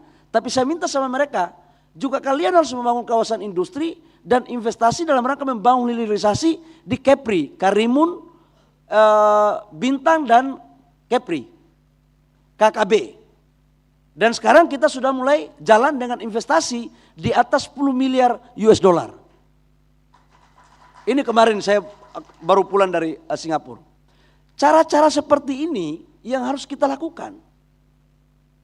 Boksit, timah, ini kita akan lakukan terus menerus. Apapun yang terjadi Bapak Ibu semua, di era kondisi global yang tidak menentu, yang bisa menyelamatkan negara kita hanya kita sendiri. Tidak bisa kita berhadap pada negara-negara lain. Tidak bisa. Dan karena itu kita harus mempunyai komitmen yang kuat secara terus menerus. Saya tahu bahwa untuk melakukan hilirisasi ini banyak tantangan. Dan berbagai macam strategi untuk ada pihak-pihak yang tidak ingin hilirisasi ini berjalan dengan baik. Kami tahu itu. Di aspek yang lain, kita juga harus sadar bahwa hilirisasi ini harus juga ramah lingkungan. Banyak juga yang memberikan pandangan bahwa hilirisasi kita lingkungannya agak sedikit tidak sesuai dengan apa yang diharapkan. Saya menggelitik pertanyaan saya. Saya mau tanya dulu, sebagian negara-negara lain pada saat mereka di era 40-an, 50-an, 60-an, mereka kan punya hutan banyak juga. Mereka punya tambang juga banyak. Semuanya mereka banyak. Pada saat itu negara mereka belum maju seperti sekarang. Maka mereka mengambil sumber daya alam mereka itu. Hutannya dibabat, tambangnya diambil. Dan mungkin lingkungannya pada saat itu, wallahu alam ya, mungkin tidak lebih baik dari apa yang kita lakukan sekarang. Pertanyaan saya, siapa yang memprotes mereka di saat itu? Sekarang negara kita, negara-negara berkembang yang mempunyai sumber daya alam, yang baru memulai untuk berpikir agar nilai tambah, untuk kemudian bisa mensejahterakan rakyatnya, untuk bisa membangun, kok ada yang merasa terganggu? Ada apa di balik itu? Negara-negara di dunia ini harus dihargai kedaulatan kemerdekaannya. Tidak boleh ada satu negara yang merasa lebih berhak, lebih kuat daripada negara lain. Karena kita harus membangun kesepahaman bahwa berdiri sama tinggi, duduk sama rendah di mata dunia dalam mengelola sumber daya alam kita. Ini harus dibangun, Bapak Ibu semua. Sudah barang tentu dalam konteks hilirisasi, selain lingkungan juga harus berkeadilan dan berkelanjutan. Kami akui bahwa dalam pembangunan hilirisasi dalam kurun waktu 5-6 tahun ke belakang, itu belum sempurna. Itu belum sempurna. Tetapi tidak ada kesempurnaan hakiki tanpa diawali dengan kekurangan. Seperti anak kecil yang jalan. Tidak ada anak kecil yang lahir langsung tiba-tiba lari. Pasti dia jalan dulu, belajar jalan, ada jatuh lagi, berdiri lagi. Dan dia memperbaiki cara berjalannya. Kira-kira seperti itulah logika hilirisasi yang kita bangun di negara kita sekarang ini. Tidak ada pelari maraton yang hebat tanpa dia belajar. Dan mungkin dalam belajarnya mungkin dia jatuh, ada kakinya lecet, dia belajar lagi. Ini yang sekarang kita lakukan. Jangan memakai baseline negara yang sudah membangun hilirisasi 40 tahun, 50 tahun dengan baseline negara yang baru membangun 6 tahun. Itu tidak apple to apple. Dan itu adalah menurut saya cara berpikir yang harus kita luruskan. Nah, dalam konteks hilirisasi yang berkeadilan, saya juga mengakui bahwa hari ini hilirisasi di daerah itu yang paling yang dirasakan manfaat yang paling banyak itu adalah investor dan pemerintah pusat. Dalam penelitian saya mengatakan demikian. Hilirisasi ke depan itu harus berkeadilan bagi daerah-daerah. UMKM daerah, masyarakat daerah. Justru nilai tambahnya harus orang daerah yang dapat paling banyak.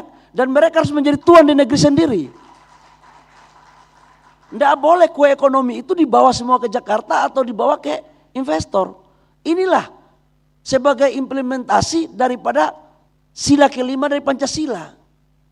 Keadilan sosial bagi seluruh rakyat Indonesia. Jadi kita minta ada kolaborasi yang baik antara investor, pemerintah pusat, pengusaha daerah, masyarakat daerah dan pemerintah daerah. Dan harus diakui Bapak Ibu semua, dalam pengalaman implementasi hilirisasi di Indonesia, khususnya saya ambil contoh di 2 provinsi, di Maluku Utara dan di Sulawesi. Itu pertumbuhan ekonominya di atas 20%. Di saat pertumbuhan ekonomi nasional kita di bawah 6%, 5% atau 5, sekian, itu pertumbuhan ekonomi di 2 provinsi itu di atas 20%. Dan ini adalah strategi untuk kita melakukan transformasi ekonomi kita. Dari jasa konsumsi ke industri. Dan kalau ini mampu konsisten kita lakukan, insya Allah kita akan menuju kepada apa yang telah ditargetkan untuk kita menjadi salah satu negara yang GDP kita masuk 10 besar pada 2045. Bapak Ibu semua yang terakhir, saya ingin menyampaikan juga bahwa Indonesia dalam membangun hilirisasi itu bukan tidak memperhatikan sifat berkelanjutan. Kita sekarang lagi membuat roadmap untuk hilirisasi pasca tambang. Contoh kita membuat hilirisasi pada sektor tambang di nikel. Kita sekarang mulai berpikir, kalau masa cadangan nikelnya itu habis pada 20 tahun atau 30 tahun, industri yang bangun di sana, pada 10 tahun ketika dia melakukan break even point, dia sudah memikirkan untuk industri apa yang akan dibangun di sana. Jadi katakanlah sekarang kalau dia main di tambang, dia harus mulai masuk di sektor keunggulan komparatif yang lain. Contoh perkebunan, perikanan. Tujuannya apa? Agar begitu tambang selesai, dia melakukan sektor-sektor yang lain. Supaya daerah itu tetap perputaran ekonominya tetap berjalan. Jadi jangan menganggap bahwa setelah tambang selesai, terus selesai. Tolong jangan ajarin kami tentang negara kami. Karena kami yang paling tahu tentang tujuan negara kami. Bukan kami nggak tahu, kami tahu itu. Tapi kasih kami waktu juga untuk melakukan hal ini. Bapak Ibu semua, kalau ini mampu kita lakukan, maka hilirisasi ini tidak hanya pada kurun waktu tertentu. Tetapi ini akan berkesinambungan. Memang yang idealnya itu adalah lingkungan kita harus jaga. Keberlanjutannya harus kita jaga. Keadilannya kita harus jaga. Dan saya pikir sekarang Indonesia di bawah pemerintahan Presiden Pak Prabowo dan Wakil Presiden Mas Gibran telah pada jalan yang benar. Telah mendesain hilirisasi, sudah ada kelembagaannya yaitu Kementerian Investasi dan Hilirisasi, sudah ada tata kelolanya lewat Satgas Hilirisasi, kelembagaan keuangannya sudah ada pada Danantara. Kebijakan regulasi di Undang-Undang Minerba sekarang sudah memberikan ruang sebesar-besarnya kepada pengusaha daerah untuk mengambil bagian, dan keberlanjutan dan lingkungannya juga kita harus jaga. Kalau ini mampu kita lakukan, maka kita menjawab kondisi geopolitik yang tidak menentu seperti sekarang. Kemandirian nasional kita kuat, maka kita harus menjaga kedaulatan negara kita. Dan kalau ini bisa kita lakukan dengan baik, insya Allah Indonesia ke depan akan menjadi negara yang juga disegani oleh negara-negara yang lain.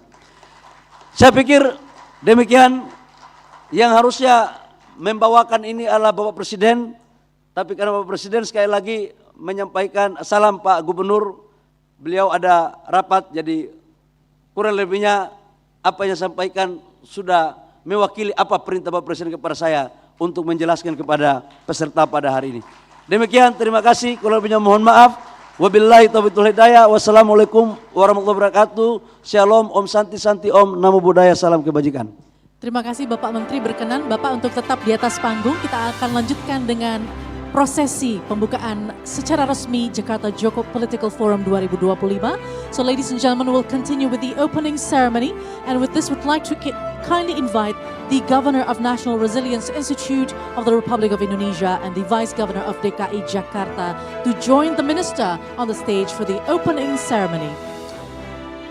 And the procession will be marked by striking the gong by the Minister of Energy and Mineral Resources. Silakan Bapak untuk bersiap memegang dan akan memukul gong sebagai tanda pembukaan secara resmi. Baik, izinkan saya untuk menghitung mundur ya Bapak. Silakan, sudah siap? Baik, 3, 2, 1. So ladies and gentlemen, Jakarta Geopolitical Forum 2025 is officially opened. Silakan, kita akan lanjutkan dengan foto bersama Bapak Menteri bersama dengan Bapak Gubernur dan Wakil Gubernur DKI Jakarta. Silakan foto dulu Bapak, mungkin Bapak Bahlil bisa menempatkan diri di tengah. Yes, let's continue with the photo session.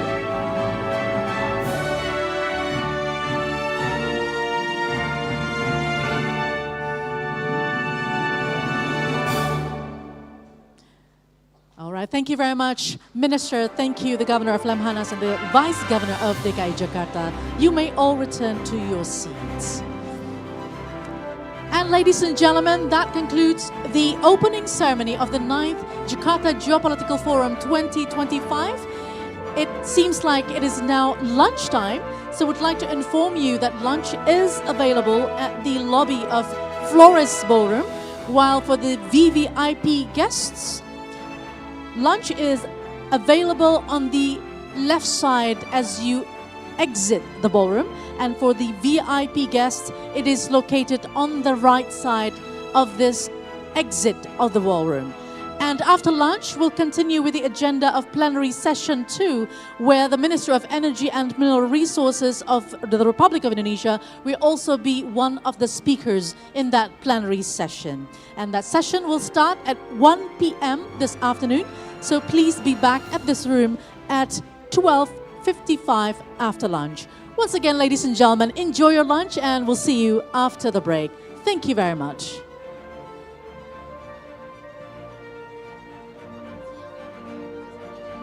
Sekali lagi kami umumkan, makan siang tersedia di area ballroom di area foyer dari Flores Ballroom, dan bagi tamu VVIP bisa mengambil makan siang di sebelah kiri area ballroom ketika Anda keluar dari ruangan ini. Sementara untuk tamu VIP, makan siang tersedia di sebelah kanan